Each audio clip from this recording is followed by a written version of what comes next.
საღამომშვიდობის ეს გადაცემა 360 გრადუსია, მე მისი წამყვანი ემა ტუხიაშვილი.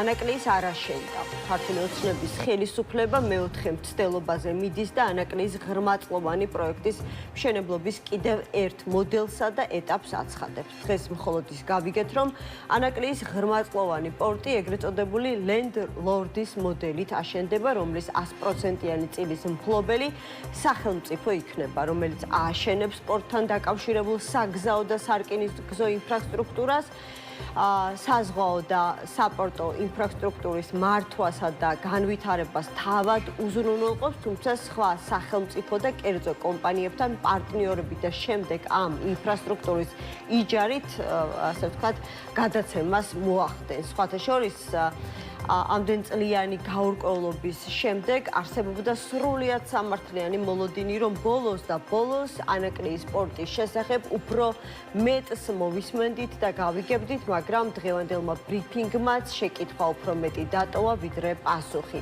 ფაქტი ერთია, გემი, რომელიც პორტში ჯერ კიდევ 6 წლის წინ უნდა შემოსულიყო, სულ ცოტა კიდევ 3 წლით დაიგვიანებს. მანამდე კი, როგორც ამბობენ, ან ვირი მოკვდება, ან ვირის პატრონი. გიორგი შარაშიძე, გახარია საქართველოს ერთ-ერთი ლიდერია, ჩვენი გადაცემის სტუმარი. გიორგი, მოგესალმებით, მადლობა გადაცემაში მონაწილეობისთვის. ვიდრე ამ და სხვა თემებზე გადავალთ, ვიცით, რომ დღეს ეუთო საპარლამენტო ასამბლეის კომიტეტმა მხარი დაუჭირა ძალიან მწვავე რეზოლუციას საქართველოს შესახებ, მიუხედავად იმისა, რომ ქართული ოცნების წარმომადგენლები ერთი ქართული ოცნების წარმომადგენელი იყო და მეორე ხალხის ძალას წარმომადგენელი ითხოვდნენ გარკვეული პუნქტების უბრალოდ ამოშლას. იქ იმყოფებიან თქვენი თანაგუნდელებით. მათ შორის ვრცელდება ინფორმაცია, რომ ასამბლეას ესწრება თქვენი პარტიის ლიდერი გიორგი გახარია. იქნებ უფრო მეტი გითხრათ, რა სტატუსით ესწრება ამ ასამბლეას, რა ასე ვთქვათ, აქტუალურად აგეგმილი ვინმესთან შეხვედრები, რა საკითხებს შეეხება ეს შეხვედრა და მე მგონი გერმანიაში იყო ამის წინ ფორუმი, მაშინ ითხოვდნენ, რომ გახარიას კადრები გავრცელდეს და მიუნხენის კონფერენცია იყო, კი ბატონო, და აი მიუნხენის კონფერენციის მსგავსად ახლაც არ გვექნება მისი ამ ასამბლეაზე დასწრების ამსახველი ფოტო და ვიდეო დადასტურება. ემა, მოგესალმებით თქვენსა მაყურებელს, სანამ თქვენ კითხვას უპასუხებ, უბრალოდ არ შემიძლია ერთი წუთი დამჭირდება. სულ არ გამოვეხმაო, რომ აი თბილისში რაც ხდება დღეს ამ შემთხვევაში კლიმატური, ასე ვთქვათ, პირობების გამო, მაგრამ ეს არ არის მხოლოდ სტიქია და ეს არ არის მხოლოდ ბუნებრივი კატაკლიზმის შედეგად გამოწვეული პრობლემები, რაც მთელ ქალაქში შეიქმნა. ეხლა ჩვენ თუ გონია, რომ კორუფცია სხვა რამეა, გარდა იმისა, რასაც დღეს ვხედავთ თბილისის ქუჩებში, დიდიღომში, წერეთლის გამზირზე და ასე შემდეგ, ძალიან ვცდება ყველა, ვინც ამას ფიქრობს. ხო, სოციალურ ქსელის ხალხის შორის, ასე ვთქვათ, საუსი არის, აი კადრებით და თუ გვაქვს შესაძლებლობა ეს კადრები გავუშვათ, იმიტომ რომ მართლა ძალიან მძიმე ვითარებაა არაერთ ცენტრალურ ქუჩასა და გამზირზე თბილისის მასშტაბით. ასე, ამის თვალსაჩინო მაგალითი არის წერეთლის გამზირი. იცით თქვენ ახლა პერიპეტიები იყო, იქ ჩატარებული ტენდერი, ჩაშლილი, მერე ხელახლა გამოცხადებული სასწრაფო დასრულებული იყო და ყველა ასეთ წვიმის დროს კი არა, ყველა ჩვეულებრივი წვიმის დროს იქ ფაქტიურად არის დაახლოებით იგივე ვითარება და ეხლა კალაძე არის უკვე მესამე ვადით, ხო, თბილისის მერი და ამდენი წლის განმავლობაში ის ვერ მოახერხო, რომ უბრალოდ აი ეს ელემენტარულად გაიმართოს ქალაქის ინფრასტრუქტურა, ისე რომ წვიმის დროს ნორმალური გადაადგილება შეიძლება და საერთოდ ეხლა კადრში ვხედავთ ვაჟაფშაველას, აი თქვენ მითხარით კიდევ გიორგი, რომ მოხოდით, კი არ მოვედი მოვცურეო, ისეთი მდგომარეობა ხდება ქუჩებში, ეხლა ვხედავთ ვაჟაფშაველას გამზირს, სადაც მეტროსთან სამშენებლო ობიექტზე გზის ნაწილი ჩამოიშალა და ჩემი ქალაქი მკლავს ავრცელებს ამ ვიდეოს და ვხედავთ რამდენად მძიმე მდგომარეობას, ხო შორით მე ვთქვი, რომ მოქალაქე უბრალოდ საუბარში ვახსენე გიორგი, როდესაც ამ პრობლემას განვიხილავთ, იმიტომ რომ ბუნებრივია ყველა გვაქვს, ასე ვთქვათ, მომეტებული შიში საფრთხისა, მიუხედავად იმისა, გაგვაფრთხილა 112-მა, მაგრამ ინსტრუქცია ისევ და ისევ არ მოაყოლა, რა ვქნათ, როგორ გავფრთხილდეთ, სახლში ხომ უნდა დაუბრუნდეთ აქედან და მართლა არ ვიცი, აღმაშენებლის ხეივანს როგორ გადავცურავ. როდესაც სახლში დაბრუნების დრო დადგება. იმიტომ რომ განსაკუთრებულად წვავი სიტუაცია არის დიდიღომში. ეხლა ჩვენ კადრებიდან გამომდინარე, მათ პრინციპში მთელ თბილისში და ამით რომ დავასრულოთ ეს თემა, თუმცა ეს ძალიან დიდი თემაა, ალბათ შეიძლება ერთ-ერთი პრიორიტეტულიც კი, რაზეც დღეს უნდა საუბრობდეთ. უბრალოდ აი აქამდე მიყავს საქმე კორუფციას. აი კორუმპირებულ მმართველობას, ყველაფერში რომ მარტო საკუთარი პირადი გამდიდრების ინტერესი გაქვს და ქალაქის ინტერესი რომ არ გაქვს და არანაირი უსაფრთხოება რომ ქალაქში დაცული არ არის და საერთოდ პრიორიტეტი რომ არ არის და მართლა სამშენებლო პოლიგონად რომ არის ქცეული. ახლა ეს კადრები რაც გადიოდა ვაჟობშავაზე, ესეც ძალიან შემაშფოთებული კადრებია. ხო, ძალიან მძიმე კადრებია. სხვათა შორის ერთ-ერთი მოქალაქე წერდა და კადრებსაც ავრცელებს მე ასე ვთქვათ პარალელურ რეჟიმში უწევთ პროდიუსერებს ამ კადრების მოგროვება, რომ მდინარე ვერი არის ძალიან ადიდებული და ბობოქროფსო პირდაპირ ასე ეწერა, ამიტომ ჩვენ გვახსოვს ის ძალიან დიდი ტრაგედია, რომელიც თბილისს დაატყდა თავს და შესაბამისად განსაკუთრებული ყურადღება არის მისაქცევი სწორედ მომეტებული რისკის მქონე აი ასეთ ობიექტების თუ ადგილების მიმართ. კი ბატონო, აუცილებლად. მაქსიმალურად სწრაფად მიიღონ ზომები, მაგრამ და იმედი ვიქონიოთ, რომ ერთ ფაქნასო და დღევანდელი ღამე მშვიდობიანად დასრულდეს, მაგრამ აქ რაზე არის საუბარი? საუბარი არის იმაზე, რომ კიდევ ვიმეორებ, ყოველ დღე, აი ყოველ ასეთ მომენტში ჩვენ უნდა გაგვახსენოთ ეს რეალურად ვის ხელში არის ხელისუფლება და მე არ მინდა თქვენ იცით ხარ გამოვირჩევით ჩვენ რაღაც ყველა კონკრეტული შემთხვევის რაღაც გამოყენებით, რომ აი რაღაც ხდება. წარმოუდგენელი კადრები არ მჯერათან. არ იყო ხა ეს ხანგრძლივი ნალექი, ხო? გიორგი გვინახავს ახლა და ღამის განმავლობაში გადაბმულად წვიმს, არაფერი ისეთი განსაკუთრებული არ იყო. ერთ ბაშად მოვიდა ბევრი წვიმა, მაგრამ ყველაზე საოცარის რა არის, იცი? აი მხოლოდ ჩემი გადაცემიდან ალბათ არ ვიცი, რამდენიმე ათეულჯერ მოუწოდებიათ თვითონ სპეციალისტებს, რომ სასწრაფოდ არის მისაღები ღონისძიებები. აი უკვე დღესვე პირველივე ასეთი დატბორვის შემდეგ უნდა გაასუფთავონ სანიაღვრე სისტემა, იქ სადაც სანიაღვრე სისტემა მოშლილია და ვერ ასრულებს საკუთარ ფუნქციას, ხო, ვერ ატარებს წყლის ნაკადს, უნდა მოხდეს მისი გაფართოება. წინააღმდეგ შემთხვევაში ძალიან სავალალო შედეგებამდე მივალთ. ეს არის აი მართლა კატასტროფა, რაც ხდება დღეს თბილისის ქუჩებში. რა თქმა უნდა, ასეა და ახლა ის სკროლვა სკრინვის ეს რომ შექმნეს დეპარტამენტი, ახლა დღეს რომ თბილისელების უმრავლესობას კახაკალაძე გაახსენდება და მოიხსენიებს ისე როგორც ის იმსახურებს, ახლა ამისთვის მე უნდა მივიდეს ეს დეპარტამენტი და ის მოქალაქეები, რომლებიც წვიმაში აქ 1000 უბედურებაში არიან და სახში ვერ მიდიან, ის მოქალაქეები უნდა დააჯარებოს. სრული სამართლიანობისთვის თუ ეს არის დავშეთ დეპარტამენტი, რომელიც მოწადინებულია რომ სამართალი დაიცვას ჩვენს ქვეყანაში, უნდა წინ წარუმძღვაროს აი ეს ვიდეო მტკიცებულებებიც, რაც გახდა მოქალაქეებისთვის, შემდეგ უკვე კალაძის და მისი ეს ხო კარგად ვიცი შეშოვდომების მიმართ, ხო? ამას არ გააკეთებენ, იმიტომ რომ ეს დეპარტამენტი თავიდანვე ამ მიზნით შეიქმნა, რომ მაქსიმალურად მასობრივი ცენზურა დაამყაროს ამ ქვეყანაში. ასე რომ მოკლედ ეს არის სამწუხარო ვითარება. მე უბრალოდ ვეჭოხობ, რომ სანამ მე და თქვენ ვისაუბრებთ და სანამ ამ ეს გადაცემა იქნება ეთერში, სამწუხაროდ ბევრი ასეთი კადრი და მძიმე შემთხვევის ამსახველი ვიდეო და ფოტო გავრცელდება სოციალურ ქსელებში, იმიტომ რომ ფაქტობრივად ქალაქის ყველა კუთხიდან ითხოვენ შველას და დახმარებას და როდესაც დედაქალაქის ბიუჯეტი არის 2 მილიარდ ნახევარი და ამდენი წლის განმავლობაში კიდევ ვიმეორებ, უკვე მესამე ვადით მერი არის კალაძე და ეს პრობლემა არის ისეთივე მწვავე და შეიძლება კიდევ უფრო მწვავე ვიდრე მისი მერად გახდომის დროს, ანუ 8 წლის წინ და 10 წლის წინ, უბრალოდ საერთოდ რაზე გვაქვს ამის საუბარი. ეს არის სრული აი უპასუხისმგებლობა. ან ასე გამოიყურება, აი მიზეზი რომ კიდევ ერთხელ ასე ვთქვათ დაუკონკრეტოთ ჩვენს თანამოქალაქეებს, ხომ? ანუ გვეუბნებიან რომ ეკონომიკა იზრდება, გვეუბნებიან რომ კერძო სექტორის ყველა მიმართულება ვითარდება, აგერ განაშენიანება ხდება. აი რასაც ახლა ჩვენ ესეთ ვალხილულად ვხედავთ და ვეხებით ყოველდღიურობაში, აი ასე გამოიყურება კორუფცია? ასე გამოიყურება კორუფცია. ეს არის კორუფციის და დაუდევრობის შედეგი, მხოლოდ და მხოლოდ. მაგრამ უპასუხისმგებლობის, არაპროფესიონალიზმის, სამსახურეობრივი ბულგრილობის ეს ყველაფერი არის ერთად. ყველაფერი არის, მაგრამ თავი და თავი არის კორუფცია. იმიტომ რომ კორუფციის წყარო არის უხარისხოდ შესრულებული სამუშაო. ანუ სხვანაირად კორუფციული გარიგება დამკვეთს ამ შემთხვევაში სახელმწიფოსა და შემსრულებელ ხელმძღვანელებს შორის ვერ შედგება თუ იქ დამკვეთი ანუ სახელმწიფო თვალს არ ხუჭავს პირველ რიგში ხარისხზე.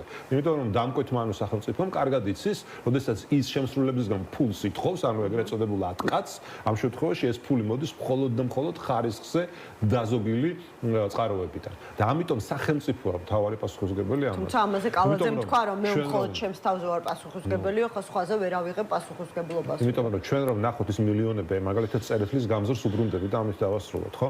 ანუ წერეთლის გამზრით თუ არ შედებით 30 მილიონ ლარამდე დაჯდა წარმოიდგინეთ და ყოველი წვიმის დროს ერთი და იგივე სიტუაციაა. ახლა წარმოიდგინეთ იქ რა ხარისხით არის შესრულებული. მე მაშინაც ვამბობდი საკრებულოში რომ ახლა დასრულდება ეს. ამდენ მილიონს დავხარჯავთ და თავიდან იქნება მე კიდე გასაკეთებელი და დარწმუნებული ვარ რომ ამის საჭიროებაც დადგება და ახლა ამაზე პასუხისმგებელი ვინ არის თუ არა რა თქმა უნდა გამოუწორებელ შედეგამდე უნდა მივიდეთ კიდევ ერთი ტრაგედიით უნდა დასრულდეს აი ასეთი რა ვიცი წყალმოვარდნები თუ კლიმატურ პირობებთან ვერ გამკლავება რომ შემდეგ უკვე ვიღაცის პასუხისმგებლობის საკითხი კარგ გადავიდეთ დაუბრუნდეთ თქვენს თავად კითხვას მადლობა კითხვისთვის კი ბატონო ძალიან საინტერესო კითხვა ასამბლეაზე გახარია მინდა დაგიდასტუროთ პირველ რიგში რომ კი ბატონო ნამდვილად იმყოფება გიორგი გახარია პირადად ეუთოს საპარლამენტო ასამბლეაზე ჩვენს ერთ-ერთ ლიდერთან ანა ბუჩუკოვთან ერთად მოიხსენება ანა არის საერთაშორისო მდივანი ჩვენი პარტიის და ძალიან მნიშვნელოვან შეხვედრებს მართავს განსაკუთრებით იმ ფონზე რაც იმ პროცესების ფონზე რაც ვითარდება დღეს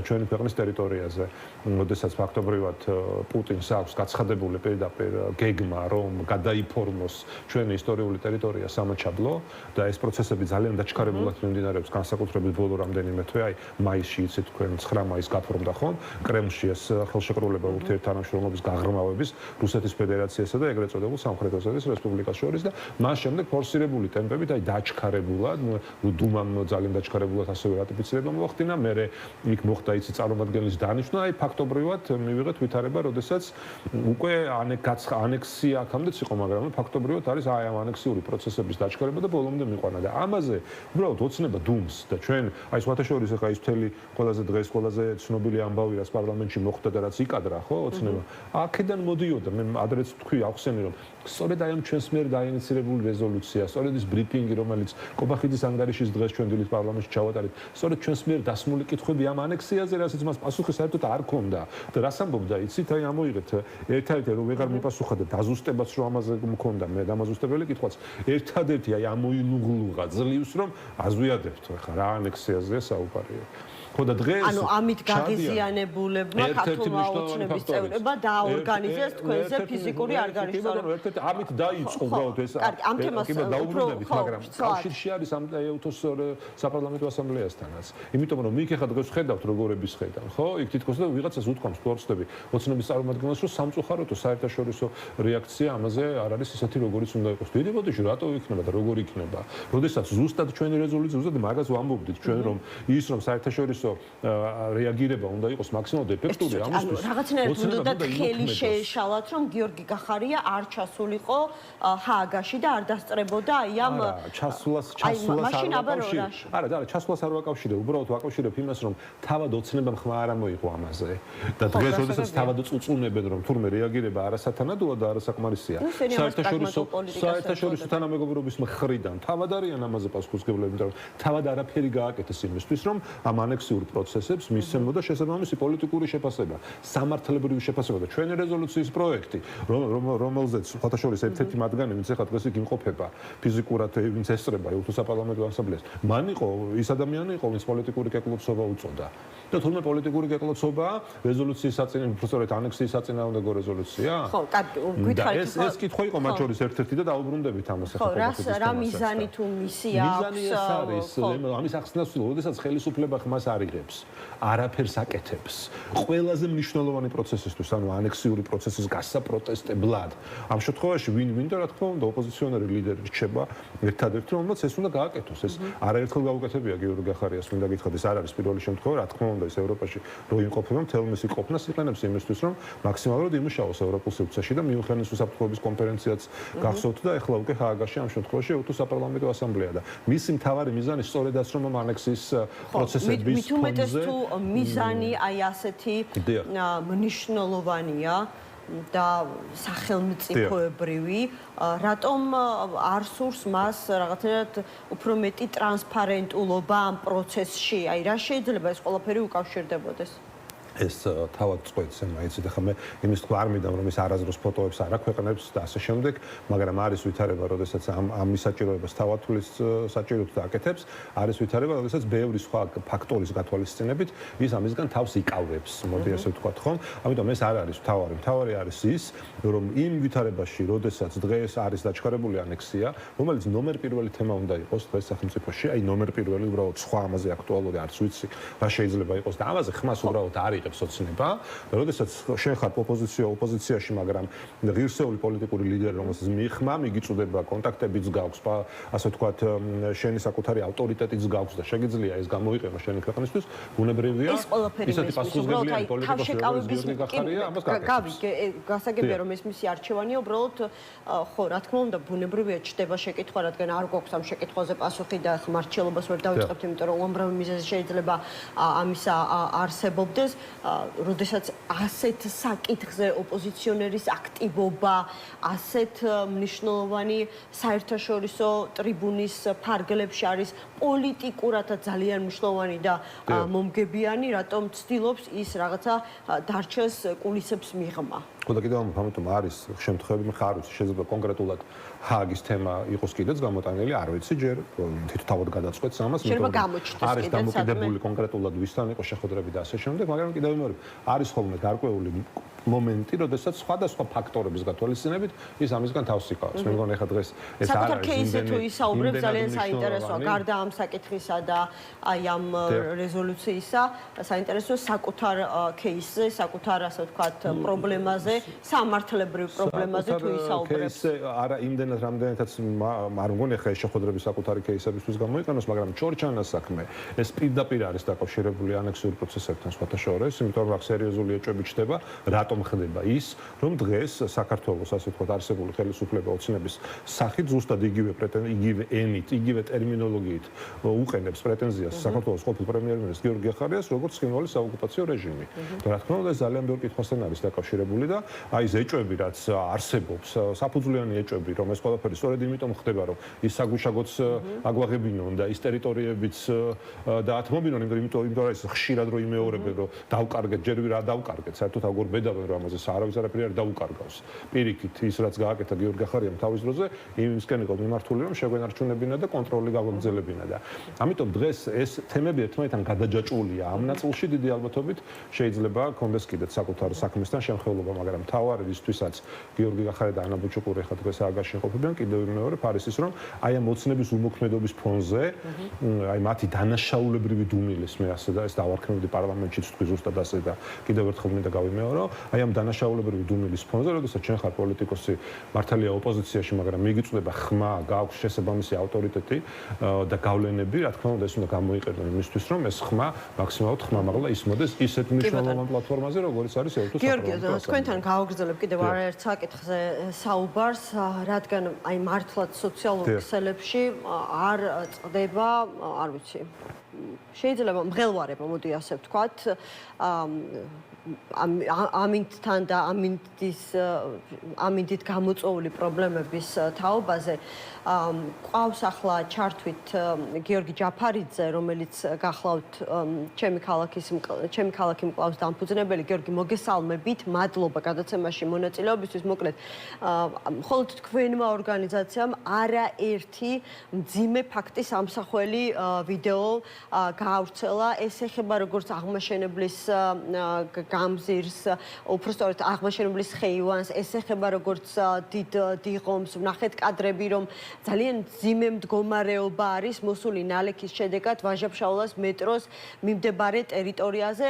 მოდი ჯერ გვითხრით აი ამ რამდენიმე საათში, რაც უხვი ნალექი მოვიდა, რა ფაქტები აღნუსხეთ და შემდეგ ვისაუბროთ უკვე შესაძლო გამომწვევ მიზეზებზე. მოგესალმებით, მივესალმებით თქვენს მაყურებელს. ამ უახლოეს 1 საათის განმავლობაში დაახლოებით რამოდენიმე ასეული შეტყობინება შემოვიდა. ჩვენც ახლა პირდაპირ ეთერში ისეთ აქტიურად მუშაობთ ისე რომ აი ნებისმიერი ფაქტი არ გამოგჩეს, როგორც აი ვაჟა-ფშაველას გამზირაც ახსენეთ. ნუ რეალურად პრობლემები ვიდეოებში ჩანს, თუმცა განმეორდები, აღმაშენებლის ხეივანი ძალიან ისეთ მძიმე მდგომარეობაში იყო, ასევე დიდი ღომი დატბორილი არის, ავტობუსებში წყალი შედის, ნუ ვაჟა-ფშაველას გამზირზეც ცოტა ჩამოიშალა იქ სამშენებლო ობიექტი არ ყოფილა, მე კომენტარებში დაწერეს, თუმცა გამაგრებული იყო ეს ნაწილი ჩამოიშალა, ნუ რეალურად ძალიან ისეთი მდგომარეობა, ხო, და კიდე აღმაშენებლის ხეივანზე ხე მოწყდა და გაჩერებული იყო რაღაცა დროით მოძრაობა, თუმცა რა ინფორმაციაც მოგვიგე აღდგა ეს მოძრაობა ქალაქიდან გასასვლელი მიმართულებით. რეალურად საკმაოდ ისეთი მდგომარეობა არის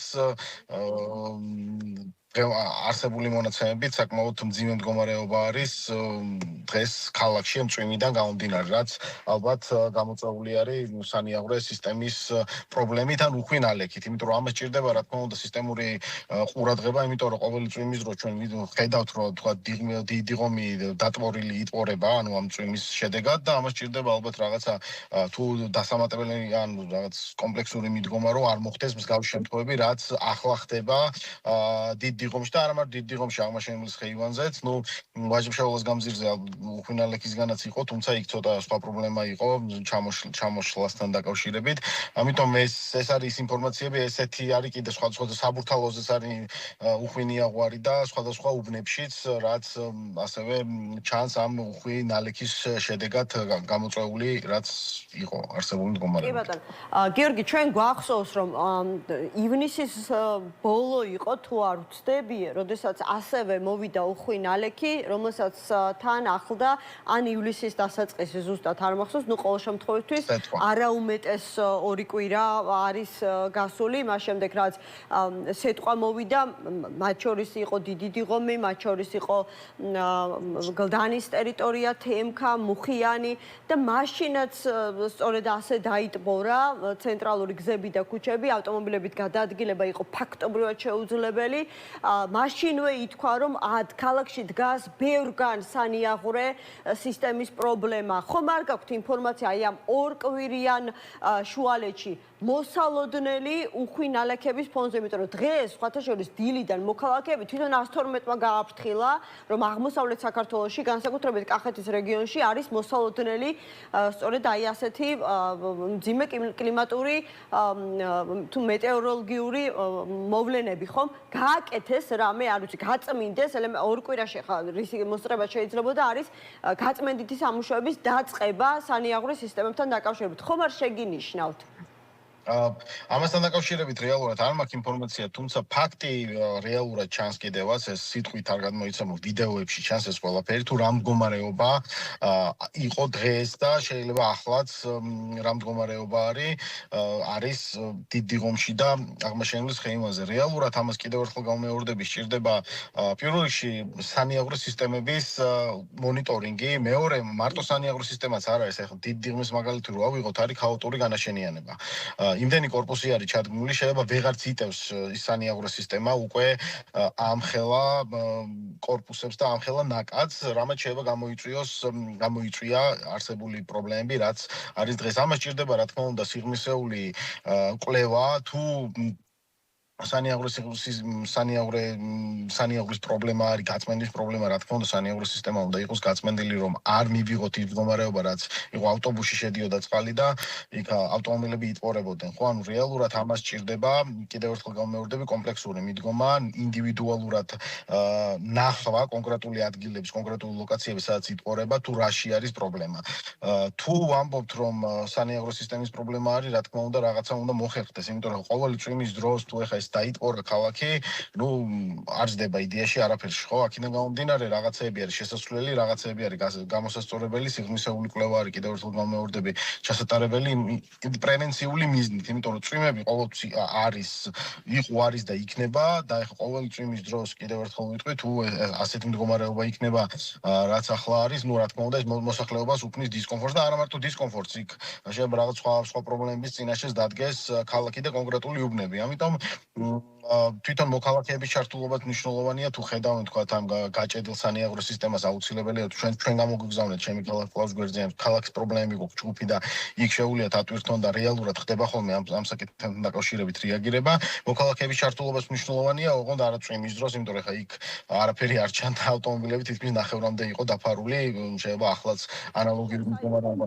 წინა ასე ვთქვათ უხვინალექის პერიოდში ვკითხულობდი რომ როგორ უნდა მოვიქცეთ იმ შემთხვევაში თუ კი ვხედავთ რომ ქუჩაზე დიდი რაოდენობით წყალი მოდის და ავტომობილი ფაქტობრივად იტბორება და ამ ავტომობილით გადაადგილებას ვეღარ ვახერხებთ ელემენტარული რაღაცა რომ გვეუბნებიან გაფრთხილდითო აი რაღაცა ელემენტარული ინფორმაცია ან ინსტრუქტაჟი მაინც მოაყოლონ რის ასე ვთქვათ რის წინააღმდეგ გავფრთხილდეთ თუ რისგან გავფრთხილდეთ და როგორ მოვიქცეთ ну ავტომობილს ვატარებ 10 წელზე მეტია, როდესაც ასეთი მდგომარეობა არის თუ არ გაქვს უკან გამოსასვლელი გზა, რანაირად უნდა გავფრთხილდეთ, ხო? აქედან გამომდინარე, ამას ჭირდება ავარიულების ჩართვა და შესაბამისად, ანუ როგორ უნდა გავფრთხილდეთ, როცა ესეთი მდგომარეობა არის, რომ ავტომობილში წყალი შემოდის, ხო? ანუ ერთი ვარიანტია, რომ ჩქარა გავიდეთ, თუ არის გასასვლელი, ან მეორე გამოვიდეთ უკან, თუ რა თქმა უნდა, ამით არ შევქმნით საავარიო სიტუაციას და არ შევქმნით სხვა საფრთხეს. ამიტომ ესე გავფრთხილდით, ცოტა ისეთ ხმამაღალი ნათქვამია, იმიტომ რომ ინდივიდუალური არის. ეხლა მე როგორც ავტომობილის მძღოლი ისე ვამბობ, ინდივიდუალური შემთხვევა არის, თუ კონკრეტულ შემთხვევაში რა უნდა გააკეთოს მძღოლმა. და აქაც კიდე გამოცდილებაზე არის საუბარი, ყველა შეიძლება არ ქონდეს მრავალწლიანი გამოცდილება, ზოგი შეიძლება დამწყერი მძღოლი იყოს და ის არ ქონდეს, ასე ვთქვათ, ვერ გააკეთოს მსგავსი რაღაცები. ამიტომ ამას ეხლა თუ რაღაც კონკრეტულ თუ გვეუბნებიან რომ სულ ესე უნდა იყოს, მაშინ გამოასწორონ ეს პრობლემა, რომ მძღოლს არ მოუწიოს საავარიო სიტუაციის შექმნა, იმიტომ რომ როდესაც არ ჩანს არაფერი კიდევ ერთხელ მე როგორც ავტომობილის მძღოლი ისე ვიტყვი, როდესაც გზა არ ჩანს, შეიძლება იქ დაზიანდეს ავტომობილი ან რაღაც ისეთი ავტოსაგზაო შემთხვევა მოხდეს. თუმცა ესეთ შემთხვევაში, როცა ავტომობილი იტყორება, ხო, ინდივიდუალურია კიდევ ერთხელ მძღოლიდან გამომდინარე, ვიღაც შეიძლება დაიბნეს, ვიღაცა შეიძლება არ დაიბნეს, ამიტომ პირველ რიგში უნდა მოწესრიგდეს ქუჩები ისე, რომ გასაგებია რომ უხვინალექი არის, თუმცა უხვინალექი სხვაგანაც მოდის და პრევენციული მიზნით უნდა მოხდეს ქუჩების მოწესრიგება ისე რომ რა თქმა უნდა წყალი შეიძლება დადგეს, ოღონდ არა იმ დონეზე, რომ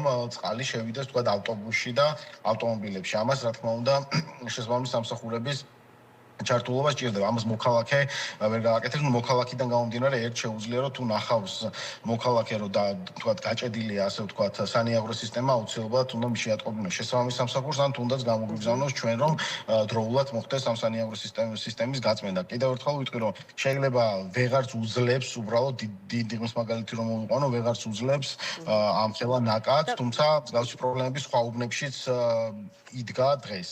კი ბატონო, გიორგი, გაქვთ რაიმე ვერსია მიზეზებთან დაკავშირებით რა მოხდა მარიჯანის ქუჩაზე, ვაჟაზე, სადაც შენებარე, ასე ვთქვათ, ობიექტზე ძალიან დიდი მასა ჩამოიშალა, სხვა შორის ახალი კადრები ვრცელდება, სწორედ აი ამ დიდი მიწის მასის ჩამოშლისა. რა შეიძლებოდა აქ მომხდარიყო? ეგ არ ვიცი, ეგ ვიდეო ჩვენ გამოგვიგზავნეს და ჩამოშლის კადრები ჩვენ გვერდზეც დევს და ესეთი კადრები რო იშლება. ეგ ინფორმაცია რეალურად არ მაქვს, თუმცა ალბათ წვიმიდან გამომდინარე შეიძლება მოხდა მსგავსი შემთხვევა და აუცილებელია და მე რა ინფორმაციას მომაწოდა მოსახლეობა სამაშველო სამსახური ადგილზე არის და მან სჭირდება დეტალური კვლევა, იმიტომ რომ მომიჯნავეთ არის კორპუსი, მაღალ სართულიანი კორპუსი დგას და აუცილებელია რომ დეტალური კვლევა გაკეთდეს. საფრთხეს უქმრიდეს, ასე ვთქვათ, ჯინავე კორპუსს ჩამოშლილი მიწის მასა, იმიტომ რომ ძალიან დიდი მასა ჩამოდის, რასაც ვუყურე ვიდეოში. ანუ ერთი ქუჩა, პატარა ქუჩა კვეთს, ანუ ამ ჩამოშლილ ნაკადს და კორპუსს. მე არ ვიცი, იმიტომ რომ ამას სჭირდება კვლევა, მე ვერაფერს ვერ ვიტყვი, რომ რაღაც არასწორი ინფორმაცია რო არ გავავრცელო, თუმცა ადგილზე რადგან არის სამაშველო სამსახური და ალბათ შესაბამის სამსახურებიც იქნებიან ადგილზე, ამას სჭირდება დეტალური კვლევა, რომ მოხდეს იდენტიფიცირება პრობლემის და ისიც რა თქმა უნდა მოსახლეობა თვითონაც დაინტერესებულები არიან, ექნება თუ არა საფრთხე. ეს ალბათ რა თქმა უნდა მოსახლეობას თვითონ მოითხოვს ამ კითხვებზე პასუხს და შესაბამისი პასუხიც გაეცემათ. ამასთან დაკავშირებით კიდევ ერთხელ მე ვერ გავავრცელებ ვერანაირ ინფორმაციას, იმიტომ რომ არ მაქვს ესე მე ჩვენ უბრალოდ ვიდეოებიდან გამომდინარე შეგვიძლია ვიმსჯელოთ, თუმცა ამას ჭირდება სიღრმისეული კვლევა, თუ რა არის თუ არა პრობლემა, შეიძლება საერთოდ ის ნაწილი ჩამოიშალა, შეიძლება სხვა პრობლემა არის. ამიტომ ამას ადგილზე რადგან არიან შესაბამისი სამსახურები. კარგი, და ბოლოს კითხავთ, მდინარე ვერესთან დაკავშირებით ხომ არ შემოსულა თქვენთან ინფორმაცია, იმიტომ რომ ერთ-ერთი მოქალაქის ვიდეო შემხვდა, რომელიც ასახავდა, რომ მდინარე ვერეს კალაპოტშიც საკმაოდ მომეტებულია წყლის დონე. აი, არ ვიცი, ამ პროცესში სანამ ჩართვა გვაქვს, თუ რამე შემოვიდა, ამას გადავამოწმებ აუცილებლად და თუ მსგავსი რაღაც იქნება, ავტვირთავთ გვერდზე. მადლობა გიორგი ჯაფარიძეს, ჩემი ქალაქი მკლავს დამფუძნებელი იყო ჩვენი გადაცემის სტუმარი გიორგი შარაშიძეს ვუბრუნდები, გახარია საქართველოს ერთ-ერთი ლიდერია ჩვენთან ერთად ბოძის გიხდით, მაგრამ არა, პირიქით, ძალიან საინტერესო იყო, მადლობა ამ ჩართვისთვის. გასაგებია რომ ყველა წუხს ამ თემაზე მე ერთი კომენტარი მინდა დამატებით კიდევ გავაკეთო, აი საკრებულოდან რა თქმა უნდა ეს კარგად მახსოვს, 2 წლის წინ იყო და თუ არ ვცდები, ზუსტად თითქმის იგივე პრობლემა, მაშინ თქვენ გახსოვთ გლდანის მეტროში რო შევიდა წყალი და მეტრო და დაიწყო. მაღაზიები რომ დაეთბორათ და მეტროს ჩასასვლელი მთლიანად. ზუსტად და მაშინ იყო სწორედაც სანიაღვრეების პრობლემა და ეს ყველას დასანახავთელი ეს ოცნების საკრებულოს დეპუტატები გამოვარდნენ და თვითონ დაიწყო თავის ხელით ნიჩბები წმენდა და რაღაც იყო შედალოცვილო პროგნოზი იცი წინასწარ იცი ხო შეგიძლია რომ იმდენი სამსახურია ამდენი ფული იხარჯება ეს ასე ვთქვათ გაწმენდითი სამუშაოები რა თქმა უნდა მიმდინარეობდეს პრევენციულად არ არის ამისთვის საჭირო დაელოდო როდის იქნება უხინალექი ხო კი ბატონო ასე რომ აი ეს კიდევ ამ კორუფციასთან და უვიცობასთან და მათ არაკომპეტენტურობასთან მივდივართ სამსახურში. კიდევ ერთ საკითხს მინდა აუცილებლად შევეხო თქვენთან საუბრისას. დღეს საკმაოდ ცინიკური პასუხი მიიღეთ მოთხოვნაზე, რომ სამართლებრივი რეაგირება მოხდეს თქვენი გუნდის წევრის წინააღმდეგ ფიზიკურ ანგარიშწორებას დეპუტატების მხრიდან. ხა აღარ განმეორდები რა თქვა კირცხალიამ. თორემ მოიყვანეთ 4 უცხო ქვეყნის მაგალითი, როდესაც ასეთ საკანონმდებლო ორგანოში ფიზიკურ დაპირისპირებას მოყვა სამართლებრივი რეაგირება და სამართლებრივი სასჯელიც დადგა. საქართველოს მაგალითი რატომ არ მოიყვანეთ? ემა, მოდი პირველ რიგში ვთქვათ, რომ ახლა დღესაც ვიხილეთ. მე არ ვიცი ხა უბრალოდ როგორ რა დონეზე უნდა დაეცე ადამიანი ესეთი არასერიოზული, ესეთი მდარე სრულიად რაღაცა უნიჭო, უხარისხო, თითქოს იუმორი, თანამდროს არც იუმორი, აი სრულიად გაუგებარია, საერთოდ რა იყო ეს გამოხატვა. და დღეს ახლა ჩვენ აქ ანექსიის პროცესებზე ვსაუბრობთ, რა ვიცი, ქვეყანა თავზე გვექცევა, ახლა პირდაპირ გაგებით კიდე. აგერ ამ წუთებში და ამაზე არ გამოდიოდი, არაფერს არ ამბობდე და ახლა კარდებს, ეს ჩვენ კარდებს მოყვა, ხო? ახლა კარდებს უძღვნე ბრიფინგს და გამოდიოდი და ამბობდე ახლა იქ რაღაც სისულელეებს პირდაპირ ვთქვა. ახლა ამაზე მე უბრალოდ კომენტარს არც გავაკეთებ, ეს იმდენად არასერიოზულია და იმდენად მისთვისვე და ამ ადამიანებისთვისვე დამამცირებელია, რომ ახლა ჩვენ ამ განხილვაში ცხადია ვერ შევთ. ახლა მაგათ უგონიათ რომ თავის დონემდე დავიყვანენ ძალიან ცდებია. ამას არ გავაკეთებთ, რა თქმა უნდა. აი თავის ტყუილებში იმდენად აიხლარდნენ, აი მას შემდეგ რაც ეს ყველაფერი მოხდა, ხო? არც ამის განხილვაში არ შევდივარ, უბრალოდ ფაქტის დადასტურება მინდა, რომ ტყუილებში გადახლართულები უკვე აღარ იციან როგორ გაამართლონ და ვინ გაამართლონ. ახლა ყველაფერი დაიწყო ამ მამუკა მდინარაძის ბრიფინგით. როდესაც 1000 სამართლებრივი აბსურდიდან დაწყებულია, არასამართლებრივი აბსურდი ყველაფერი ერთად მოვისმენთ. მე ახლა მივხვდი რომ იძულებულები გახდნენ ამის რაღაცნაირად განეიტრალება უნდა მოეხდინათ და მე გამოიყვანეს ეს ლევან მაჭავარიანი და მას საერთოდ წარმოუდგენელი რაღაცეები საუბრა. ახლა დღეს უკვე გამოვიდა კირცხალია. ანუ ეს არის თემა რომელიც ნუ უბრალოდ ვერ გადიან ეს ადამიანები. ამ თემიდან ვერც გავლენ მინდა გითხრათ. თქვენ მიიღეთ რაიმე პასუხი დარჩება. არ გარანტული პასუხი პროკურატურისგან. არ მიგვიღია. ჩვენთვის ნახეთ თემა თქვენ რო გესმოდეთ სამართლებრივად არანაირი აუცილებლობა ჩვენი მიმართვის არ იყო. უბრალოდ ჩვენ გამოვრიცხეთ და ეს გზაც აღარ დაუტოვეთ და რა თქმა უნდა ჩვენ სამართლებრივად მივმართეთ. მაგრამ აქ მინდა კარგად გესმოდეს ჩვენს მაყურებელს, რომ ამას ჩვენ არ ვაკეთებთ იმიტომ რომ მხოლოდ ჩვენი უფლებები დაირღვა. რა თქმა უნდა ამიტომაც მათ შორის, მაგრამ ეს უფრო ნაკლებად მნიშვნელოვანია ვიდრე ის რომ ჩვენ მოქმედებთ ყველა იმ ადამიანის სახელით, ვინც დღეს გაცილებით როგორ გითხრათ, ნაკლები მნიშვნელობის დანაშაულისთვის, აი ელემენტარული რაღაცა, როგორ გითხრათ, ადმინისტრაციული და სასჯელი არის თუ არა, ისიც რო საკამათოა, ამის გამო სისხლის სამართლებრივი დევნას განიცდიან და ზოგს უზარმაზარი ჯარიმები აქვს და საპატიმროებში არიან და ეხლა ამ ფონზე, აი ესეთი უსამართლობის ფონზე ხო როგორ შეიძლება ჩვენ გავჩერდეთ? ამის უფლება ხო და სენეგალის მაგალითი რომ ასე ვთქვათ დაგიწუნეს ამ შემთხვევაში ხომ?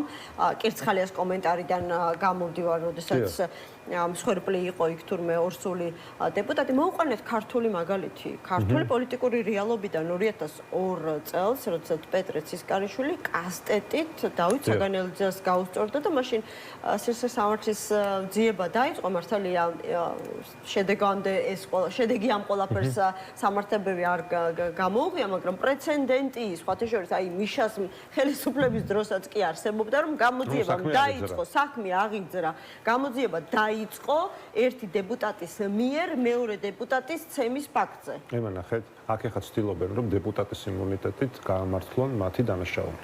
და მოდი ეს დანაშაულიც თქვათ რა იყო მოკლედ. ეს იყო ჯგუფური და ორგანიზებული თავდასხმა.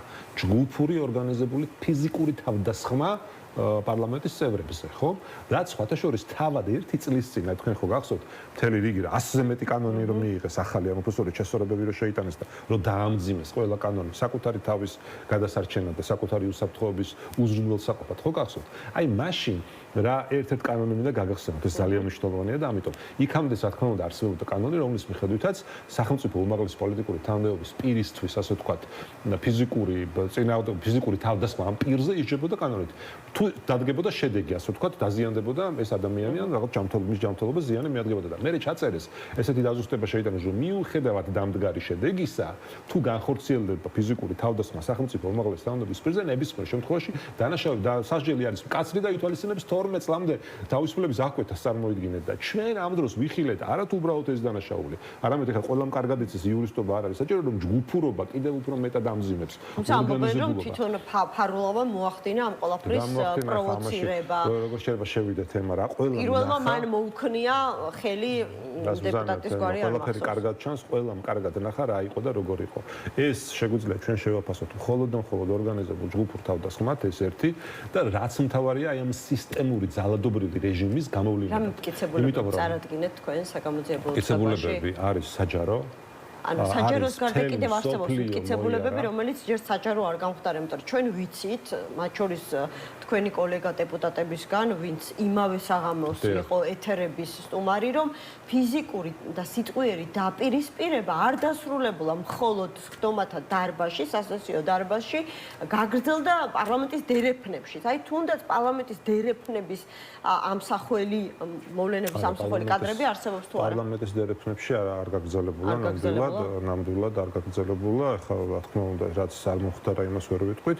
არც იყო ამის საჭიროება, არც არსებობდა. იმდენად მძიმე იყო ის ყველაფერი, რაც თავად პარლამენტის სხვადასხვა დარბაზში ხდებოდა, რომ ახლა კიდე დერეფნებში ამგონია ამ გაგრძელების აუცილებლობა ნამდვილად არ იდგა.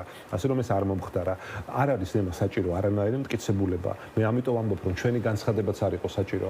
ეს კადრები იყო საჯარო, მასმედიით გავრცელებული და პროკურატურა იყო ვალდებული იმ წუთასვე მყისიერად დაიწყო გამოძიება და პარლამენტის დეპუტატის იმუნიტეტი არნიშნავს იმას, რომ მის თუ ის დანაშაულს ჩაიდენს, კიდევ ვიმეორებ, თუ ის დანაშაულს ჩაიდენს, მის მიმართ არ აღიძრას სისხლის სამართლის საქმე. ის შეიძლება ვერ დააპატიმრონ მყისიერად, ის შეიძლება ვერ გაჩხრიკონ, მაგრამ ეს იმუნიტეტი რა თქმა უნდა მას იცავს, მაგრამ თუ ის დანაშაულს ჩაიდენს, რა თქმა უნდა, არავინ არ არის, ასე ვთქვათ, დაცული იმისგან, რომ მის წინააღმდეგ სისხლის სამართლებრივი დევნა არ დაიწყოს. ამიტომ და ის აქ ყველაზე მთავარი კიდე რა არის, გამოვიდა მდინარეზე, ამუკა მდინარეზე, რომელსაც პირდაპირ თქვა, რომ ამ ქვეყანაში კანონიც, სამართალიც, ყველაფერი, აი ვარ მე რა ფაქტიურად თავის თავზე აიღო მთელი პასუხისმგებლობა, იმიტომ რომ ეს ხალხი ჩემი მეგობრები არიანო, სიტყვით ასე თქვა, გაგახსენებთ და თქვენ როგორც არ უნდა გინდოდეთ, გულითაც რომ გინდოდეთ, გამოძიება ვერ დაიწყებაო და ახლა ნუ მე არ ვიცი ახლა ჩვენ მე თუ მკითხავ სხვათა შორის პირიქით, საერთოდ პირიქით არის თუ ჩვეულებრივი მოქალაქის პირობითად რიგით მოქალაქეს მოეკითხება პარლამენტის წევრს და უმაღლესი თანამდებობის პირს 10-ჯერ მეტი მოეკითხება, იმიტომ რომ ეს ხალხის რჩეულები არიან. ხო და აი გაბრალებენ აქეთ გითხრათ რომ ანუ თქვენ რაღაცა მაღალია, ეს ჟივილ-ხივილი და თემის აწევა, მოკლედ ემსახურება რეალურად რაღაცნაირად ხმაურის ატეხვასო ამას ამბობს სწორედ კირცხალია ხო? რაც შეეხება ამ ჟივილ-ხივილსა და თემის აწევას, ყველაფერი ქნეს აბსოლუტურად, ამიტომ ვამბობ რომ რეალურად შემთხვევით არიან პარლამენტში მოხვედრილი ზუსტად ის ჯგუფი, რომელიც მოხვდა ის დივიზია, ის ნარჩენი დივიზია რეალურად ერთი ტრიბუნასთან არ უტირია დანარჩენი ყველაფერი გააკეთეს. აი, სხვა შორის აი ამ განცხადებების ფონზე კი ცოტა მეეჭვა, მაგრამ მაინც კითხავთ, ხო, ინციდენტი ხო, მძიმე იყო რა თქმა უნდა, თუმცა კიდევ ერთხელ ვიტყვი სამწუხაროდ არახალი ქართული პოლიტიკური რეალობისთვის, არ მინდა ვთქვა კულტურისთვის, იმიტომ არ მინდა რომ მსგავსი რამ იყოს დამკვიდრებული ჩვენს პოლიტიკურ ცხოვრებაში.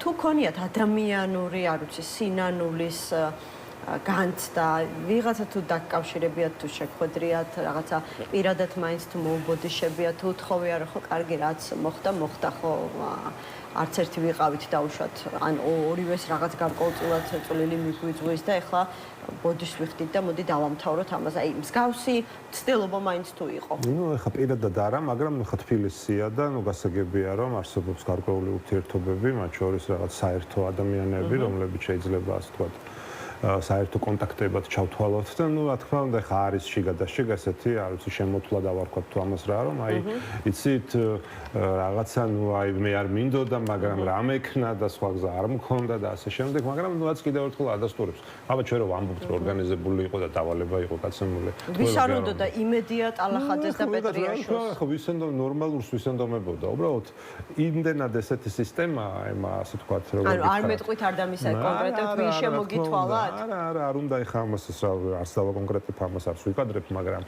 სხვა რამეს ვამბობ, რომ დრო მოვა უბრალოდ, რომ ამ დანაშაულის არა მხოლოდ შემსრულებლები, ხო? ეხა აქ შემსრულებლებზე იმდენად არ არის საუბარი, ხო?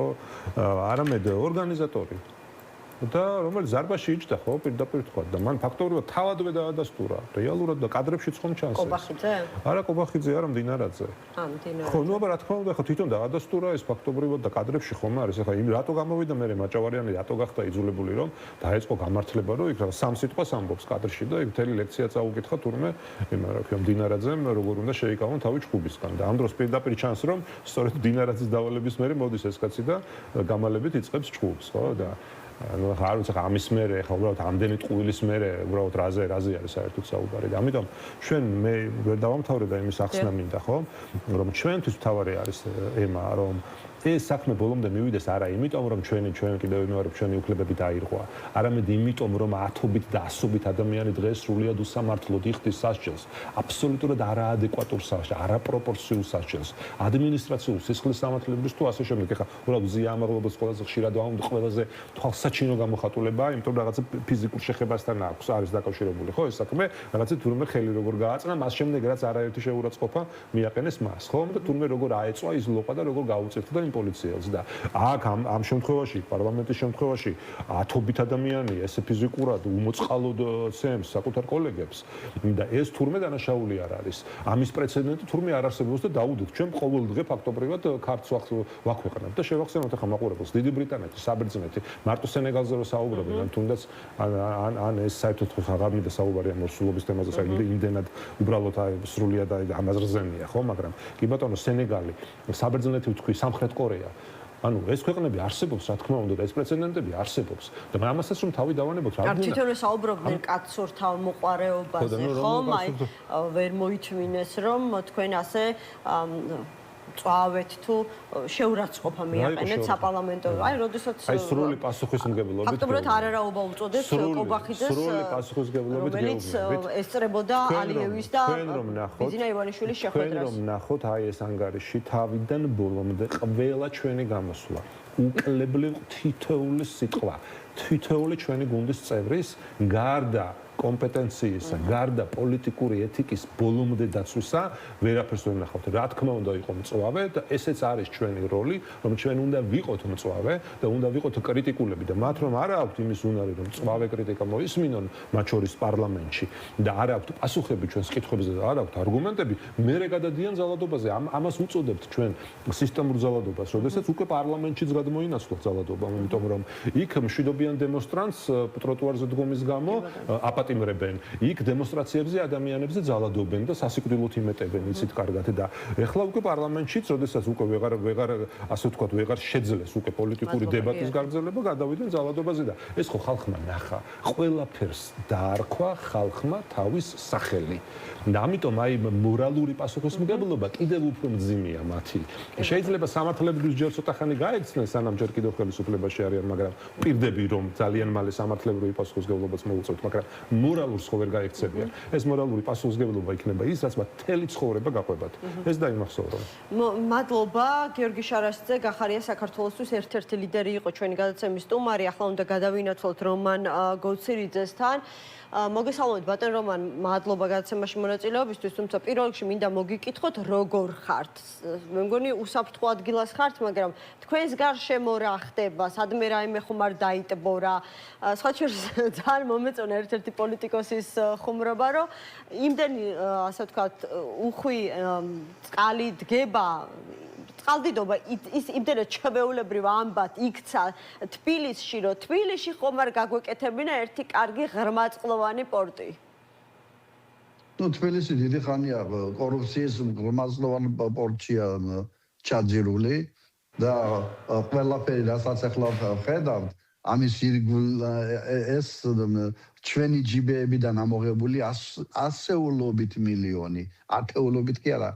ასეული მილიონობით გაფლანგული და ვიღაცა ჯიბეში წასული პულია და ის რომ ტოტალური ძარცვა მიდიოდა ქვეყნას და თავად ერთმანეთს ამხელენ, მაგრამ ორი პრემიერ-მინისტრი დაიჭირეს და მინისტრებს იჭერენ და კიდე ხვალ ახალი მთავრობა მოუწნების და ამ მთავრობას დაიჭერს და ასე შემდეგ და ამ დაჭერას ყოველ საფუძველი უნდა და ამ საფუძვლად ურთიერთმხილება და საშინელი ძარცვის მაგალითი მოჰყავთ.